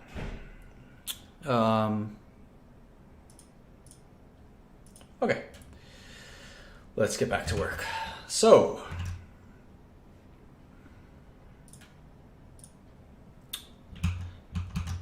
okay, so we have market cap and then cash and debt. And cash and debt, it all makes sense, right? I mean, you cash and other investments, basically things that I can sell and have cash.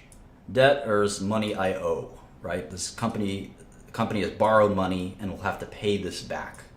And the difference here is about, what, $9 billion? $8.5 billion. So if you buy a share of this company, you actually you're also buying that kind of net cash.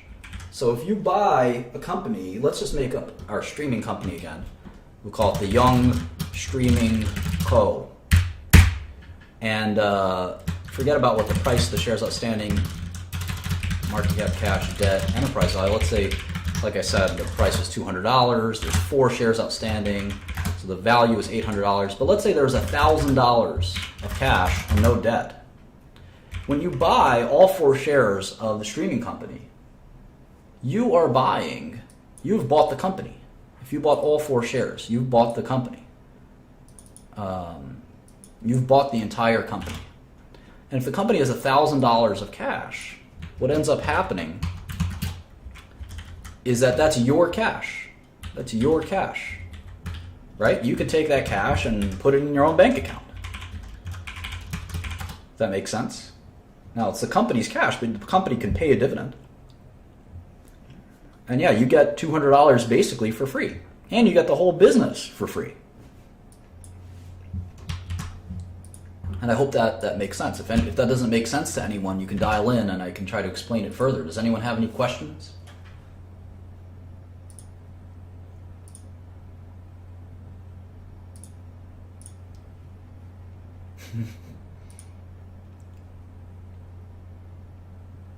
Dial in and ask the question.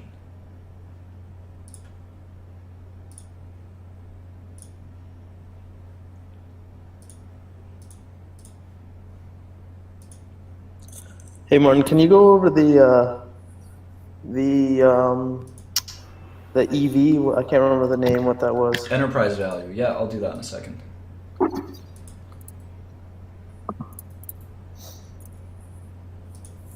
Okay, so basically, let's see here. Are you on my YouTube stream? Yeah, I'm watching the YouTube Okay, stream. great. So you understand the market capitalization? Yep. I got Great. that part.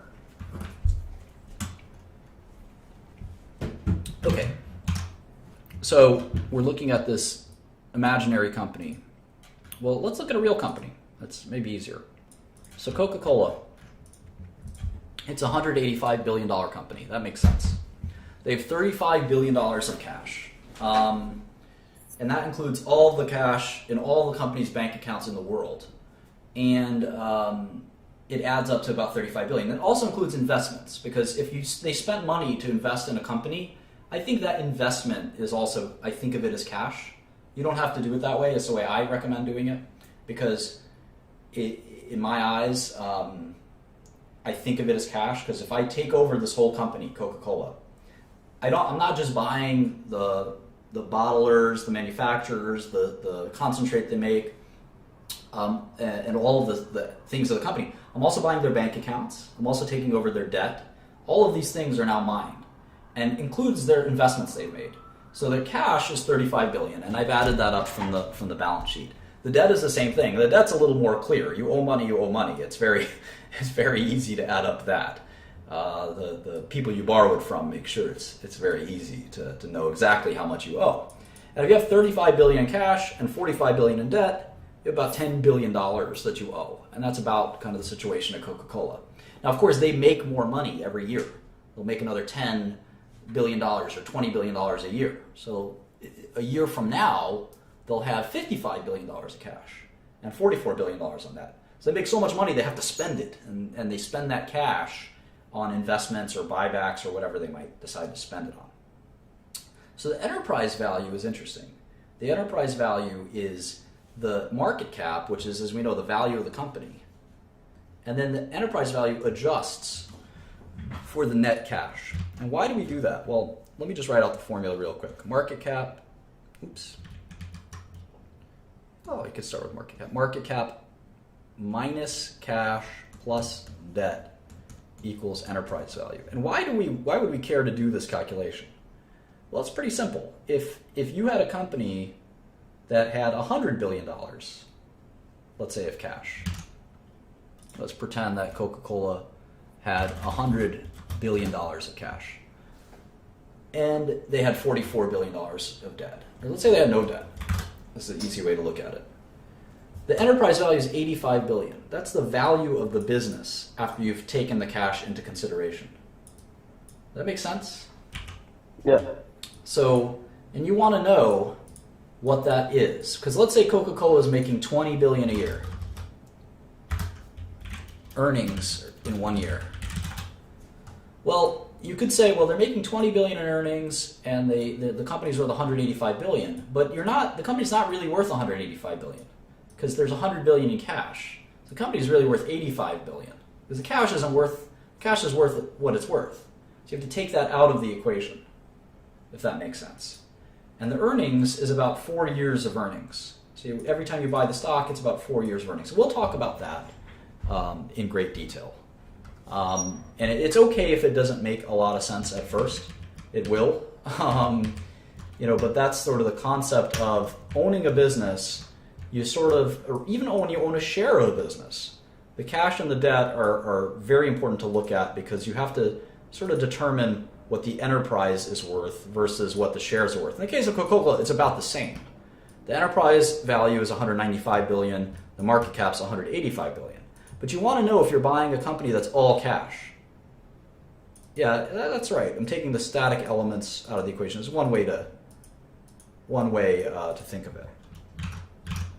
And again, using extreme examples is a good way to do it. If this young streaming company had no cash and $5,000 of debt, well, I might say this is not really an $800 company. It's really a $5,800 company, because the stock, I can buy all the stock for $800, but then I have this debt of $5,000. So again, that's right, the higher the debt, the higher the EV.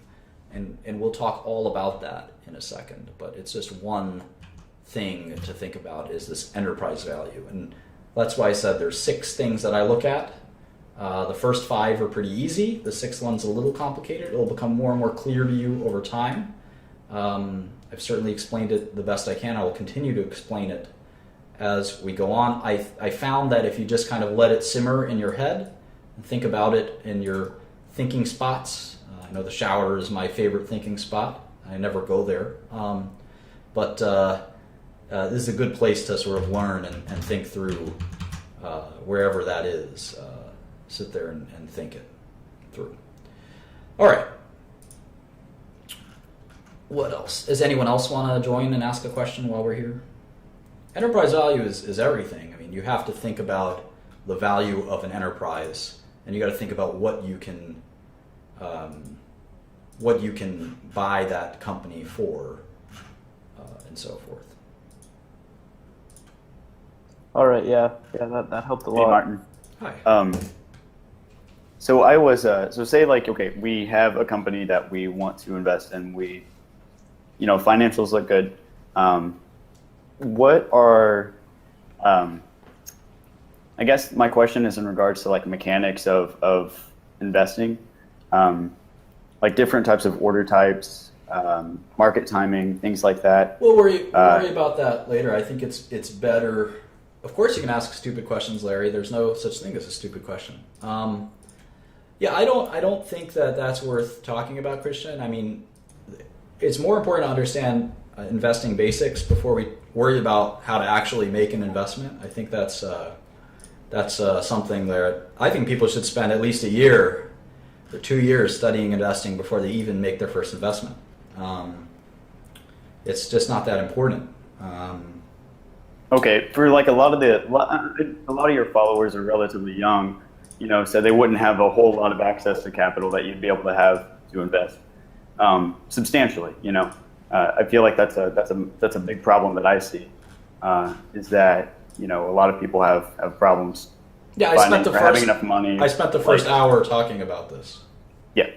How it doesn't really matter how much money you have. You should worry about trying to make money.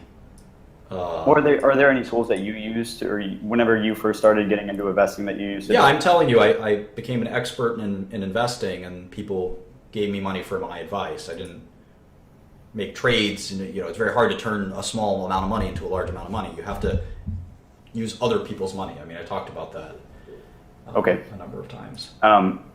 Sure. So in terms of like tools, though, for getting like young investors to start trading and investing and things like that, I mean, I don't think they should. Okay, but are there any like I guess virtual trading tools that you would recommend? No. That or no? I think you should listen to the rest of my lecture. I mean, sometimes it's like going to a gun range, right? And someone hands you a gun, and you want to start shooting the gun at the targets. It doesn't really work that way. You got to spend a lot of time understanding. You've been handed this powerful tool, and it's complicated. I mean, it's not that complicated, but it's an example. Or like if you went to NASA and they said, "Hey, we want to show you our high-tech lasers." You say, "Let me use the laser." No, you got to spend a long time studying these lasers before we're going to let you play with the lasers. I mean, give me a break. And that's sort of, people want to just jump in and have fun with it, but that's not the way investing works. Hey, Martin. So Hey. The way I'm seeing this is enterprise value is the sum of claimants, sort of, against the company. A little bit, yeah. You have to think of it as it's the total amount of money it would take to buy the company. That's kind of the way you look at it. Because the shares make sense, right? Like if you buy all the shares of a company, you own the company, basically, right? But then you have to look at the balance sheet, because if you've bought a bunch of cash, that cash just goes back into your pocket, right? So if I spent $50 million, let's say, buying a drug company, and I know that the company has $25 million in their bank, I really only spent $25 million, right? Because I'm buying the drug company. I don't buy. I spend $25 million to buy $25 million, that doesn't make a difference really. if I spend $50 million to buy $25 million in cash plus a drug company, I'm really net, I'm spending $25 million to buy that drug company. There's actually a very good way I used to use to explain it. Let me go on to, this is actually a great way. Emmanuel, I hear some feedback and also from Mike, so I'm just going to close it off for a second, and let's go to the YouTube, and this is actually a really good way. This is, I think, the best way to kind of think about it. So let's say I want to buy this company, Coca-Cola. You think of it as a box. This is Coca-Cola. And I know that to buy every share, all 4.3 billion shares at $40, I got to spend $187 billion. And I get to buy the box. The box is everything in Coca-Cola. Now the interesting thing is inside the box there is some cash. Let's say there's how much cash is there? $35 billion of cash. So you're not really buying Coca-Cola for $187 billion. You're kind of buying it for $152 billion. Because once you buy it for $187 billion, you gotta realize that the cash that you bought, you can just use that to offset the cash that you paid. So you're really buying the rest, and I'll color the rest in purple. The company is worth $152 billion, if that makes sense. And it's the company value of $152 billion plus the cash value of $35 billion that equals the market cap of $187 billion. I think this makes it a little more clear. You can't dispute the value of the $35 billion in cash. The $35 billion in cash is worth $35 billion, period, the end, because it's cash. $35 billion is worth exactly $35 billion. There's no way it could be worth anything other than $35 billion. The rest of the market, but the market cap is $187 billion. And the cash is not a part of the company. The cash is just cash. You can take this cash out, and you're left with the company, and the company is worth $152 billion. I hope that makes a little bit more sense to sort of how to think about enterprise value. So let's look at the Coke one more time. It's a $187 billion box, is what it is. And they have, we know, $35 billion in cash. And when you buy Coca-Cola, you get that $35 billion, but you also get, it's a little bit bigger box, $44 billion of debt. So inside this box of Coca-Cola,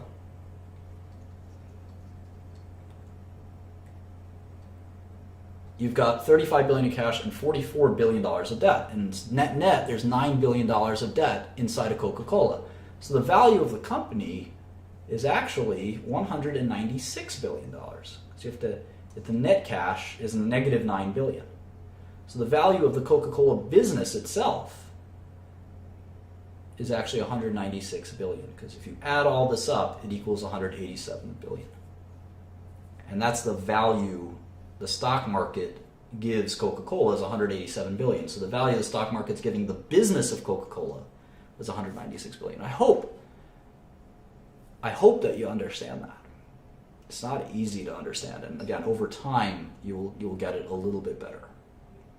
Sometimes it could take you quite a lot of time to understand this, and that's sort of normal. Anyway, let's go back to questions if that's conducive to this, and then we'll start to get more and more into the balance sheet. I'm glad some people get it now. It's okay if you don't get it. This can take a long time to understand. Any questions? Hey, what's going on? Hi. So, I'm just kind of coming in the middle of this conversation, so you're talking, what I was kind of understanding is, it sounded like you're talking about that value, that's kind of more of a value over quant, or value over, or quality over the value with the stock, We'll get to that. I mean, right now we're just doing basic stuff, but value is more important to me than quality. Yeah, and I was gonna ask your opinion on trading penny stocks, but I don't know how you stand on that. I mean, I don't think of stocks or penny stocks or not penny stocks. Companies are companies, and you invest in a company if you think its shares price is lower than what it should be, and you short a stock if you think its share price is higher than what it should be. It doesn't really matter if it's a small company or a large company. Hey, Jasper. Okay, so after watching that, I just wanted to clarify something, and then I had a question about earlier also. So the liability of a company is added to the value assigned to that company by the market, correct? Yeah, I just think of it as debt, not liability, because there's lots of liabilities. Yeah, debt. You're correct, debt. And then before you were talking about when you were with Charlie, keeping your ear to the ground and waiting for that right mentor to come and like to ask them the questions. But what like keeping your ear to the ground is pretty vague. Like, are you just talking about putting yourself in situations where you'll be surrounded by people? Yeah, exactly. Like, here's an example. You got young Shkreli here, who's my alter ego, and, truly a genius. A little bit crazy, but still a genius. And you can message young Shkreli, and maybe he'll be your best friend. God only knows. You message me, I'm not going to be your best friend. I got too much shit to do. But young Shkreli, who knows? Look at him. If you dress up in like some jihadi stuff, then maybe you can't be his best friend. So, and he's got the ear of Martin Shkreli. So, young Shkreli could be your best way to go. The same way, there's a bunch of rappers trying to give Brittany Pepke their mixtapes to give to me. It's not always easy to get to the guy, but you can get to the guy's guy. Young. He showed his face briefly.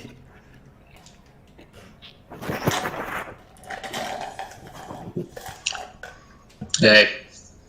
Hey, any questions, Nick or Van? Yeah. So can you briefly go over the difference between enterprise value and market capitalization, and why, despite that they're slightly different, if you're trying to figure out free cash flow, the free cash flow yield, why can you use market cap and enterprise value as the divisor underneath free cash flow and get the same value essentially? Yeah, I mean, so enterprise value is most important, because if let's say you bought a company for $10 million, right? And that company was making $10 million a year. And you say, all right, I buy this company for $10 million, and in 1 year, I get all my money back, right? And then the second year, I'll have made $20 million total. I'll have made double my money. And the third year, I'll have another $10 million, I hope. And I'll have triple my money. I got to make sure that this money comes in. I got to run the business, all that stuff. But that would be great to buy a business for $10 million that's making $10 million. But what if you bought that business for $10 million and they told you, look, before we sell you this business for $10 million, we have to tell you that we owe the bank $30 million. Well, how do you think about that? And enterprise value gives you an opportunity to say, all right, well, the company is I have to buy it for $10 million, that's the market cap. I have to add the debt, because I'm also buying the debt. So the real true value of the enterprise, or the enterprise value, is really $40 million. Because it's the $10 million I'm buying the stock for, and then the $30 million of debt I'm absorbing. So it's actually going to take me 4 years to break even. Because I got to pay off those $30 million of loans, then I got to pay off the $10 million that I'm investing in the first place. So it'll be 4 years before I break even. So now let's say that same business, so again, you're buying this cement business, let's say. My uncles and cousins, they're in the waste management and cement business. They serve their community with these services. And they say, Martin, we want to sell you the family business. We heard you have a lot of money now. And I say, oh, okay, I don't really want to be in the cement business. And they say, yes, you do. And I said, all right, Uncle Louie, I'll buy the cement business from you for $10 million. And they said, that's great, because it actually makes $10 million a year. So you'll be in great shape. And I say, wait a second. Now I really want to be in the cement business. I'm buying this for $10 million, and it makes $10 million a year. And they said, no, hold on. That's all true. But we have $30 million now of debt. And we also have, I say, what kind of, I'm taking my notes, I say, what debt do you have? And they say, well, we owe banks $20 million. We owe the other family down the street $10 million. And so, okay, so you have total debt of 30 million, 20 to the bank, 10 to a lender, 30 million of debt. Or how much cash do you have? And they say, all right, well, it's a family business, so they're not really sure what's going on. They look at the registers, they look in the bank statements, and they say, we got a total of $10 million. So, okay, so I'm buying this business. Let's go to YouTube for a second. I'm buying this business for $10 million. I'm buying all the stock. So that's the stock price and the shares outstanding. And you can see that those two things basically don't matter. The stock price, the shares outstanding, it doesn't make a difference. I'm going to multiply the two of them anyway, and it's going to equal 10 million. So my Uncle Louis, he can have 1 million shares, right, at $10 each. And I can buy all 1 million shares from him and his cousin Vinny. Or it could be 10 shares at $1 million each. It doesn't really make a difference. It's $10 million at the end of the day, one way or the other. So I'm buying $10 million for the market cap of the company. But they also have that $10 million of cash in couch cushions and in safes and stuff like that. And then they told me that they owe $30 million. That's the debt. So I'm looking at this waste management company, and I see that net, they have $20 million of net debt. They have $10 million in cash, they've got $30 million in debt. That means after you use that $10 million to pay off some of the debt, you're going to be left with $20 million in debt. So the enterprise value is market cap minus cash plus debt gives you the enterprise value, and we get $30 million. So it's going to take me 3 years to break even if they make $10 million a year. And that's why the market cap can be very misleading. If I just looked at the market cap, they would say, oh, congratulations, Martin, you bought our business for $10 million. And I'd say, whoop-de-doo. Then I looked at the books and I realized, holy moly, they have $20 million of debt. And that's 2 times more than I paid to buy the stock of the company. So the net debt is very important to look at, and that's how we get the enterprise value. Typically for public companies, there's not much leverage. Sometimes you have a lot of cash that you got to remove. And that's important. Let me give you the opposite example. Let's say I went to my cousin Vikram, and Vikram wanted me to buy the family delicatessen business. And he said, all right, Martin, I want to give you $5 million. I want you to give me $5 million. $5 million, you can buy all the family's delicatessen businesses in the tri-state area. I said, wonderful. So, Vikram, tell me, how much money does the company make a year? He said, well, our delis, they make about $1 million a year in total between all the delis. And I said, all right, you want to sell it to me for $5 million? It's a stable business. I think that $1 million will be stable every year. All right, you got a deal, Vikram, $5 million. And then I say, all right, and Vikram doesn't know business, but I do. So I said, all right, Vikram, how much debt does your company have? And he says, Martin, what are you talking about? We don't have any debt. Okay. No debt. I'm writing down my notes. Debt, 0. Okay, how much cash does do your delis have? So, last time, let me get back to it. I haven't counted in a while.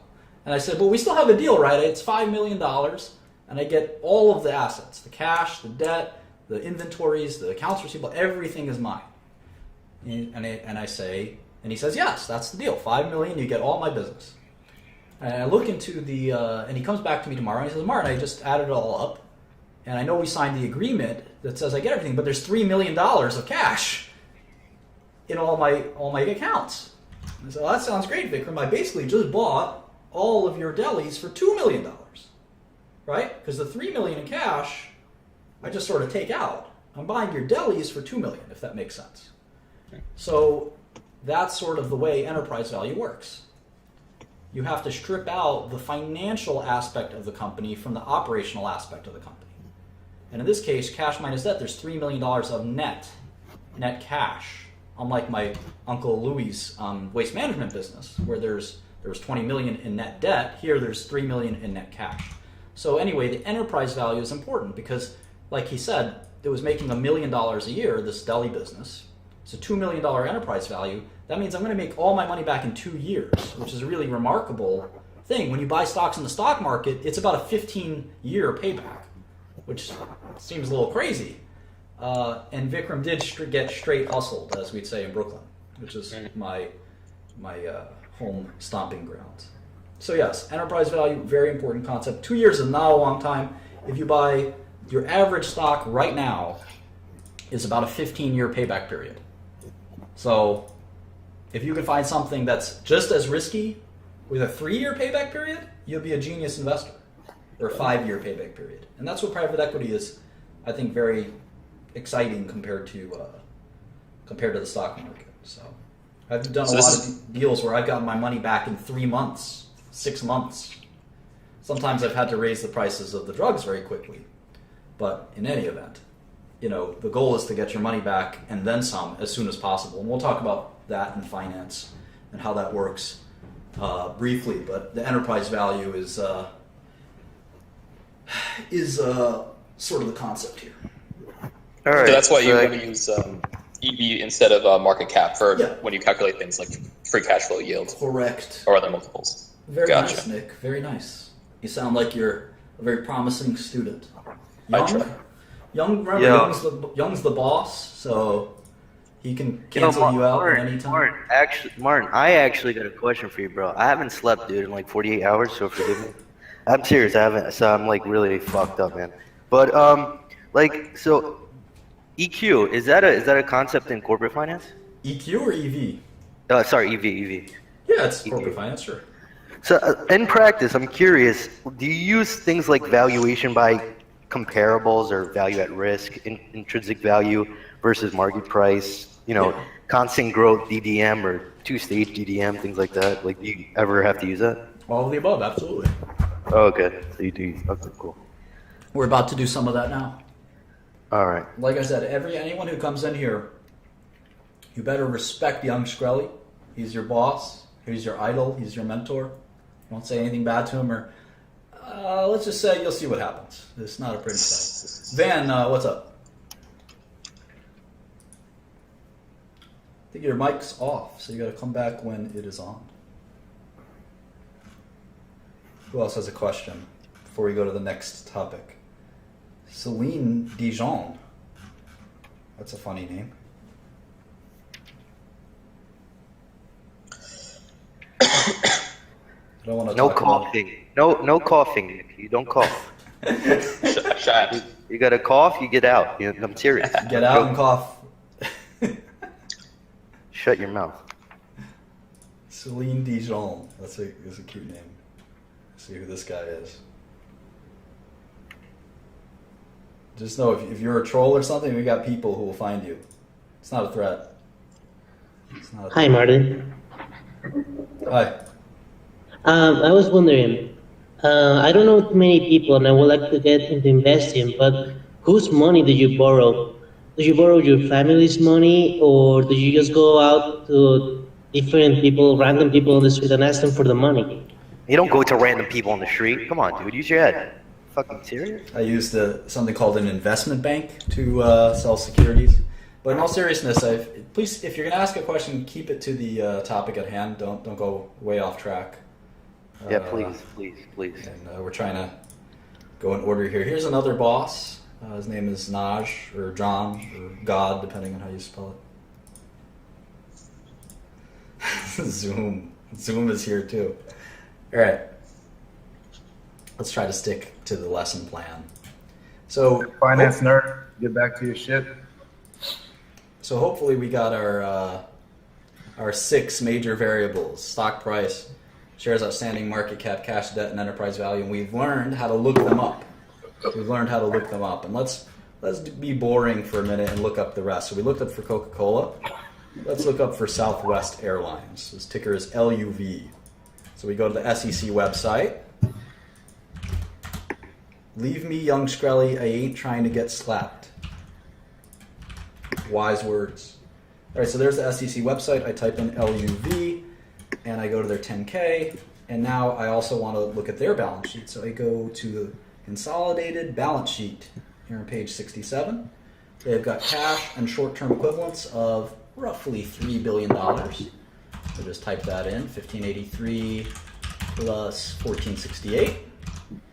And let's see if they have any other cash. It doesn't look like it, but I just noticed in the corner of my eye, they have $20 billion of quote-unquote flight equipment, which I think is planes. That's pretty interesting. They spent $20 billion on planes. Those are technically assets, right? You buy Southwest, you get the planes, you could sell the planes. Just saying. Think about that. Put it in the back of your head. All right, so that's it for cash, $3 billion in cash. How about debt? All right, here's $600 million in debt. Here's another $2.5 billion in debt. So they basically have the same amount of debt as they have cash. And we would like to refer to this concept of debt and cash and how much you should have of each. We'd like to call that leverage. Leverage. You may have heard over time that leverage is bad. Too much leverage is bad. It's true that you could go to Goldman Sachs or JP Morgan tomorrow if you're Southwest Airlines. You could probably borrow $10 billion. But is that a good idea? I don't know. You borrow all that money, what are you going to do with it? Maybe you're going to buy American Airlines. Maybe you're going to buy JetBlue. But what happens when you have to pay that money back? It could be painful if there's a downturn in the industry. Maybe oil prices go up. Maybe there's a hyperloop that makes airplanes irrelevant. I don't think that's going to happen. Or autonomous driving. More people take autonomous cars instead of flights. You never know what will happen, and then if you're caught with all that debt, you can go bankrupt, whereas you can't go bankrupt if you don't have debt. So how much leverage to use? A lot of people will talk about how much one should use and what that looks like in a minute. But that's how we calculate it for Southwest, and practice makes perfect. So let's go to Chipotle, which I believe is the correct pronunciation. And that stock ticker is CMG. It stands for Chipotle Mexican Grill. I'm going to go to 10K. And hit the financial statements, and here is the balance sheet. Looks like there's $248 million in cash. You son of a bitch. And $622 million in long-term investments. Any other cash-like assets here? There's investments, $415. And there we go. So it's about $1 billion in cash. How about debt? Look at that. I don't see any debt. They have no debt. Chipotle has zero debt. They should probably get some. In fact, because they're suffering from their E. coli crisis. Hello? Chipotle? Chipotle. What is that? It's Chipotle. So because there's Naj, don't correct Martin, or else I behead you. Don't correct me. You can't correct Martin, okay? You're not even capable of doing so. Anybody could get it, dog.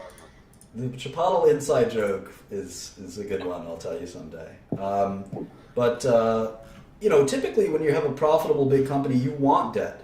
You want debt because it'll grow your business. You can use that debt to make strategic investments. You can buy out another company. You can buy back your company's stock price, if your stock price you think is too low, which after their E. coli scare, maybe they felt we can use our you don't want too much debt because if something goes wrong and you can't service your debt the same way, all right, we'll make that joke. If you can't service your debt, then your debt holders will take over your business. So it's a pretty complicated concept. We'll get more and more into it, but it's fun to kind of look at these companies and kind of examine their debt and cash profiles. You see Coca-Cola has a little bit of debt. You see that Southwest Airlines kind of runs their business neutral. They have just as much cash as debt. Chipotle is the opposite. They have much more cash than debt. In fact, they have no debt, which is surprising. Some managers like no debt. I'll give you an interesting story. In Japan, the Japanese went ham. I don't know if you guys know what that phrase means, but they went crazy, if you will, on debt. They borrowed so much money.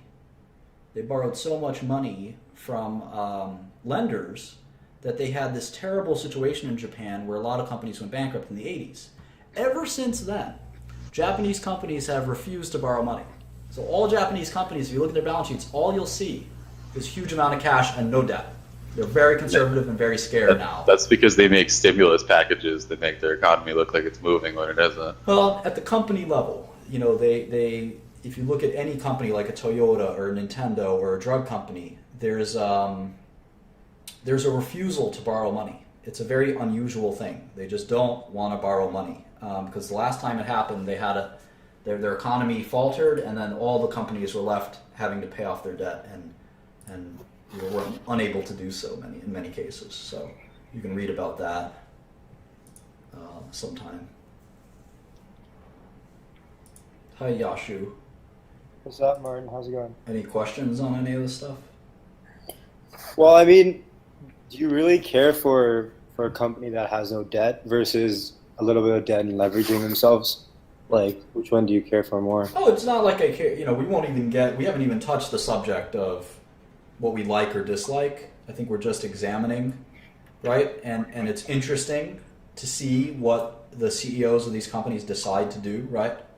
Yeah. Whether or not they want to use debt or not use debt or whatever. Turing does have debt. I'm not the CEO of Turing for what it's worth anymore, but I did decide to use debt, a small amount of debt. If there's companies that use a huge amount of debt, it's interesting. We think of debt in our personal lives, like I'm sure some of you guys have credit card debt, and that's different. That's sort of debt that's used to fund your personal expenses. Business debt is a very different concept. But yeah, student loan debt is kind of a little more similar, where you're using the student loan debt to improve your future earnings. Kind of. It's sort of similar to a business debt, where you're saying, I need a bunch of money to make this great investment in myself. And typically it's not a good investment for what it's worth. But I'm going to borrow $200,000 to get a college degree to increase my earnings potential 10 years, 20 years from now. Look, if it's for Harvard, I would say for sure. If it's an Ivy League school, I would borrow any amount of money almost to do it. But I wouldn't borrow $200,000 to go to Penn State or go to Baruch College or something like that. And that's why there's good value in city universities, in my opinion. How much did you pay when you went to college? I went to school for free. Oh, did you? Were you on a scholarship?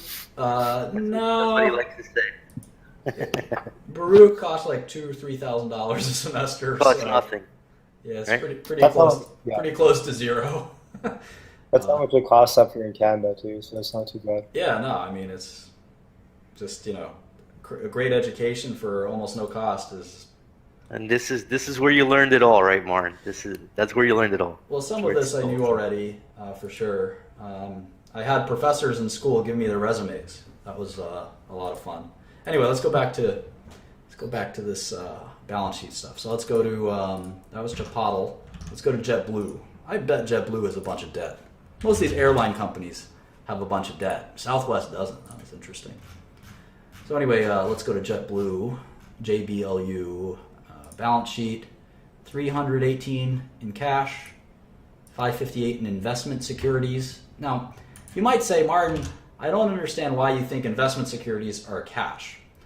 It's not what it looks like. Oftentimes, these investment securities are just like treasury bonds, which are very, very, very similar to cash. It's not like they have a prop trading desk where they have a bunch of different stocks and long and short. It's treasury bonds, and for accounting reasons, they can't classify it as cash. It was very close to cash. It's basically the same thing. That's why I like to include it. 318 plus 558, that's $800 million in cash roughly. Flight equipment, again, they've got those planes, which I'm not really sure how to value the planes, because theoretically the planes are property, but they're certainly not cash. A plane is not cash. A plane is a hunk of metal. But you could sell a plane, right? So it's kind of an interesting asset. Now, if you sell the planes, you don't have any business anymore, so you got to think about that too. The planes are the business. All right, long-term debt and capital lease obligations. Here it is, $1.4 billion. Where else? Current maturities of debt, $448 million. All right, so as I suspected, they've got a little bit of debt. Got about $1 billion of debt, not too leveraged. Okay, so yeah, they've got $1 billion in debt, $1 billion in cash, and $2 billion in debt. And if you look at the income statement, we'll take a sneak preview of the income statement. You'll see that JetBlue made about $700 million last year. So how do we think about that number? Well, they have net debt of $900 million. And so if they're making $700 million a year, they'll be back into net cash in about a year or two. That makes sense? So you don't Yeah. want years and years and years of debt, right? Like my cousin Vinny's sanitation department or sanitation business. If you're making $2 million a year, but you have $20 million in debt, it's 10 years until you have cash again. It's terrible. Yeah. You don't want too much debt. Now we call that leverage ratio. We'll talk all about that in a minute. So we talked a bit about the balance sheet. Let's talk more about it, and then we'll get to the income statement. The balance sheet is one of the Holy Trinity. I grew up Catholic, so I've got the Holy Trinity as the Father, the Son, and the Holy Ghost, I believe. Let's see, you start Father, Son, Holy Ghost. I'm pretty sure that's how it goes. Father, Son, Holy Ghost. That's the Holy Trinity. I think it's the three manifestations of God is the metaphor for what it is. Well, in business, we've got the same thing. And this is your new Holy Trinity, is the income statement, and they all are the three manifestations of business. The same way the metaphor, the parable for in Christianity is the Holy Trinity. We have a Holy Trinity of business. And just like in Christianity, I am an atheist in sum and substance. It's a longer discussion than I can afford right now. No, you're not, Martin. You believe in me. True. Again, my alter ego here. Anyway. So here's the Holy Trinity that you're going to believe in going forward, is the income statement, the balance sheet, and the cash flow statement. And they're all, interestingly, again, just like the metaphor in religion, it's the same concept that there are three different ways to look at a business. The same way, again, I'm not going to go on this tangent, but those are the three different ways to look at God, was the theory for Christianity. These are the three different ways to look at a business. And the balance sheet, Holy Spirit, Holy Ghost, same thing. Ghost sounds cooler. All right, so we're going to drill into the balance sheet, which in many ways is the most important, but just like the Father, Son, Holy Ghost, they're all important. So the balance sheet, what is the balance sheet? Well, it's what it sounds like. It's a statement of the balances of the company. All of the balances. If you know anything about accounting, there are different balances. The first balance is cash. How much cash do we have? And the balance sheet is unlike the other two parts of the Trinity. It's a statement that exists in a snapshot of time. So it's as of a certain date. That's typically as of the end of a period. It's not like as of next Wednesday. It's as of a specific date. And one good date would be 12/31/2015, the end of the fiscal year for most companies. 12/31/15. And think of it like a camera. It's a snapshot. It's a snapshot in time of where all the balances are. So let's do it for JetBlue. Look at their balance sheet in great detail. And here's the link in case you missed it, or you don't know how to use the SEC website. Just click that or copy and paste it. And you can see that there's two key parts to the balance sheet. Well, the first thing we look at is what dates they're of. So this is as of December 31st, 2015. But what's the next key part of the balance sheet? How is it so organized? Well, it's basically organized into two parts, or three parts, really. Depending on how you look at it, it's two or three parts. I think of it as both sometimes. The first part is the assets of the company. So all the assets balances. So I want to know how much cash we have. I want to know how much inventories we have, accounts receivable, property. I want to know how much money we've lent out. I want to know all of this stuff, all of the balances of the company. So here are the assets. Now, obviously, the first asset, a good asset, we'll put that in bold, is cash. Another good asset is accounts receivable, inventories, property, plant, and equipment, which is very important. We'll talk all about property, plant, and equipment. Other assets. And then we're going to add that all up, and it's total assets, right? Well, what's the next important piece? Liabilities. This is the opposite of assets, right? Liabilities. What kind of liabilities do we have? Well, the first one is called accounts payable. Accounts payable. And this is the opposite of accounts receivable. This is cash that we owe other businesses, like our vendors. Like I owe Staples $200 for my office copier. I owe, et cetera, et cetera. I owe my pharmaceutical company. I owe $1 million to my chemicals company, et cetera. And then there's debt. There's the kind of the opposite of cash. This is money that I owe to lenders, banks or funds or the marketplace. There's investors that have lent me money. They've lent me money. So that's debt. I've got all kinds of other liabilities, accounts payable, employee expenses, money I owe my employees. They could be any kind of money. It could be salaries, that could be bonuses, that could be pension. I owe, what else? Accrued expenses, deferred revenue, all these complex accounting statements that we'll talk about in a second. Now the final part of the balance sheet is what we call shareholders' equity. And this is a little bit, probably the only complicated part of the balance sheet. What that really is assets minus liabilities. It's kind of what's left over. So if we have a total of, let's just say, $5 million in assets, maybe it's $2 million in cash, $1 million in accounts receivable, $500,000 in inventory, $2 million of plant, $500,000 in assets, and the total is $5 million of assets. And I add up my liabilities, maybe I have $1 million in debt, 500,000 of all these other guys. Maybe I have 0 deferred revenue. This is a total of $2.5 million in liabilities. Well, what's left over, assets minus liabilities, is shareholders' equity. This is what shareholders own. We sometimes call this book value.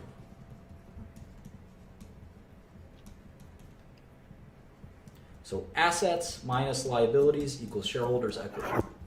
Assets equals liabilities plus shareholders' equity, if you do a little algebra. And this always has to be equal. So we call that the balance sheet because it has to balance. It has to balance into these equations. And by definition, shareholders' equity is assets minus liabilities, so it's pretty easy to balance it. But if you learn the nitty-gritty of a balance sheet in an accounting class, you'll see it's a little more complicated than that. And you'll enjoy that, I think, because it all adds up and makes sense in the end, which is really important.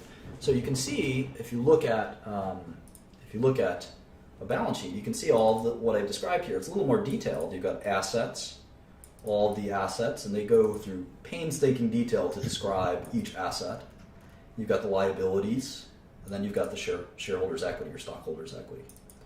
And it all adds up and balances. So that's kind of a preview of the balance sheet. We'll be getting more and more into balance sheets over time.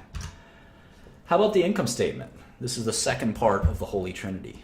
This is more exciting, I think. This is kind of what you think about when you think about a business. And an income statement is not a snapshot in time. It's a period of time. It could be any period you want. It could be a year. It could be a quarter. But it doesn't make sense to make an income statement for a week of business or a month of business, usually. We want to do them by quarters. And in other countries, actually, they do different things. They have income statements for half of the year. In Switzerland, in fact, they don't ever report quarterly earnings. In fact, in a lot of Europe, they don't do quarterly earnings. They only do annual. IFRS is half years. So every country is different. No one does it faster than quarters, though. Maybe one day there'll be monthly income statements. Anyway, income statement will look something like this. It'll start with the revenue for that period. Revenue, sometimes we call that sales, and sometimes in some foreign countries we call that turnover. Turnover, like an Apple turnover. So for 2015, you can pick any business. We're going to pick JetBlue. You can see that their sales were $6.4 billion. $6.4 billion. And that was basically money that they get from passengers who pay for their tickets for their airplane flights. The next element is the general element of income statement is revenue, costs, and what's left over we call profits or income. And the income statement is devoted to going through those costs in great detail. There's no such thing as an income statement that just has the word costs in it. Revenue, cost, profit. That's the basic idea of an income statement. And we go through the costs in better detail than that. We usually say, here's our R&D expense, here's our general and administrative expense, here's our advertising and promotion expense, et cetera, et cetera. So let's see what they do for JetBlue. They've got their aircraft fuel expense of $1.3 billion, 1348. 1348. That's a lot of money, and that makes sense. Their biggest expense for their company is their fuel costs. What's next? What's next? Salaries, wages, and benefits. I guess those pilots and the people who check your bags and the stewardesses and all those things, that's expensive too. The flight attendants, I guess. In fact, that's just as much, in fact, slightly more than the fuel costs. So right there, you have $6 billion from the ticket sales. They already have 2.9 or 3 billion going out the door just on fuel and salaries. Then you got landing fees, you've got maintenance, you've got other expenses, and at the end of the day, you have a total of 5.2 billion in costs. And this is what we would call I would say it's a low-ish margin business. 6 billion in revenue, 5 billion in costs. You're left with 1 billion of operating income. And I hesitate to say low because it's not bad. And certainly for airlines, which has a terrible reputation as an industry, this is pretty good margins. And you can even calculate as a percentage, what is that 1.2 billion of operating profit? What is that margin percentage? And you can just do 1.2 over 6.4. It's 19%. That's actually not terrible. You'll see as we get to pharmaceuticals or other kinds of businesses like Coca-Cola, you can have operating margins of 30, 40, 50, 60, 70%. In fact, there are some businesses that have operating profit of 100%. Those are royalty businesses where they just collect a royalty check. The young Shkreli collecting checks all the time doesn't cost him a penny. For instance. We know this. They got royalties just on his voice, just on his likeness. Fact. So anyway, that's a brief preview of the income statement and the balance sheet. The cash flow statement's pretty complicated. We'll go into those some more. And then we have to learn all these things as a framework for understanding the operations of a business. We're on page 7 of my kind of PowerPoint, and there's going to be more and more, setting up to understand the value of a company. This is the alphabet that we're going to use: income statements, balance sheets, cash flow statements. We're going to learn about how to use these. They have their own language, revenue recognition, accounting principles, FASB, all the stuff that will make your head spin. And then we're going to try to forecast cash flows, and we're going to value those cash flows, and we're going to compare them to market prices. We'll do all this in kind of lesson 2. This has sort of been a background and introduction to finance and investing. It hasn't been that comprehensive. We'll definitely be doing lesson 2 soon. Let's see if we have any last questions from anyone before we close this off. I might do lesson 2 later. I'm kind of tired right now. No questions? What do you look in for property, plant, and equipment? Because a lot of it could be like liquid or not liquid. So how do you look more into that? We'll talk about it. I mean, at the end of the day, right now we're just worried about understanding what it is, right?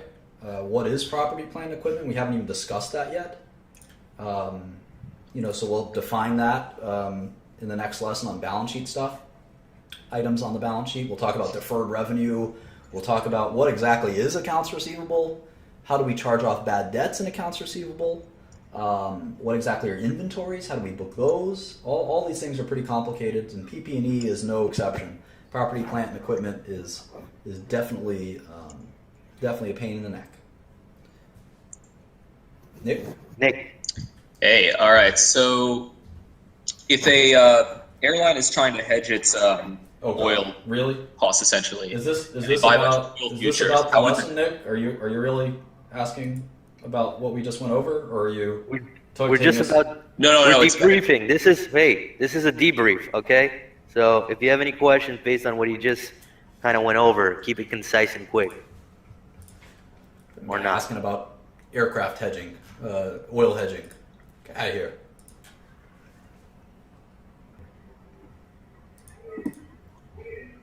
Hello. Any questions, comments?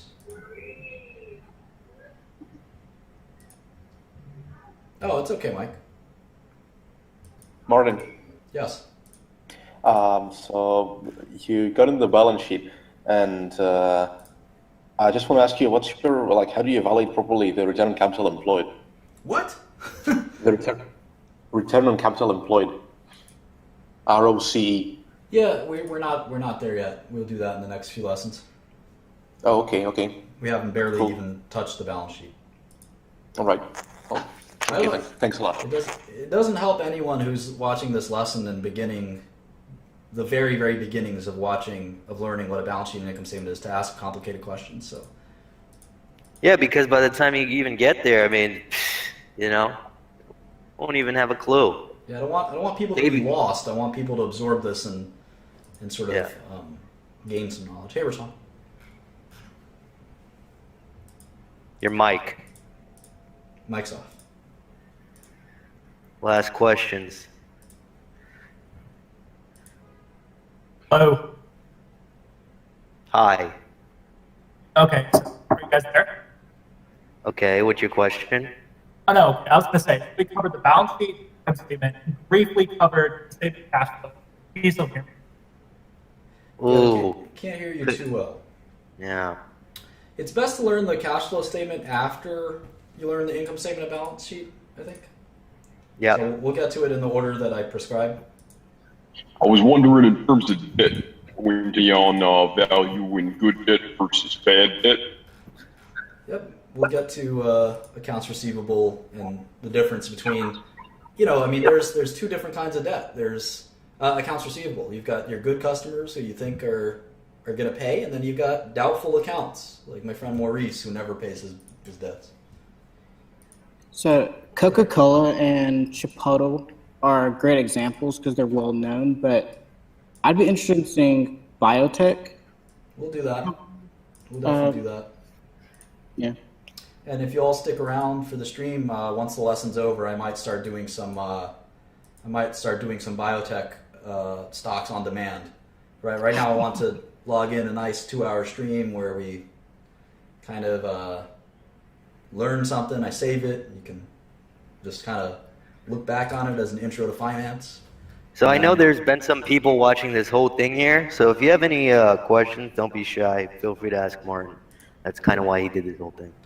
But let's get some real questions on the material. Please. You never know. You may have a question that, somebody else has. Exactly. And you may be doing everyone a good service. Otto? Hello, can you hear me? Yes. You mentioned how no debt was a worrying indicator. I want to know, you also mentioned buybacks. I want to know if you think buybacks are a worrying indicator, because that would also signal that there are no main projects being undertaken. Yeah, great questions, obviously. I don't know that not having debt is worrying. I will tell you that at my companies, we have so many ideas on how to create shareholder value all the time that, we're always, no matter how much capital we can raise, we always have need for more capital because there's so many great investment opportunities. And when I see a company just sitting there collecting cash, I'm just like, well, what are you guys doing, And if you don't have any ideas, take that cash and give it back to us. Do a special dividend, a buyback, something. So it's kind of weird to see companies accumulate cash. In terms of buybacks, it's an advanced question. I think it's time to, when we talk about capital allocation and stuff like that, we can sort of debate. Okay, so as far as I've listened from now, I'm gonna guess that this is a really beginner's course. Yeah. So I'm going to ask you maybe the dumbest question so far. Yeah, good. That's fine. Because I'm not into this kind of business, but it really interests me because it's a fascinating world. So. All right. So what's your question there, Mike? My question is, obviously you started with $2,000. You said that your father helped you open a stock account or something like that.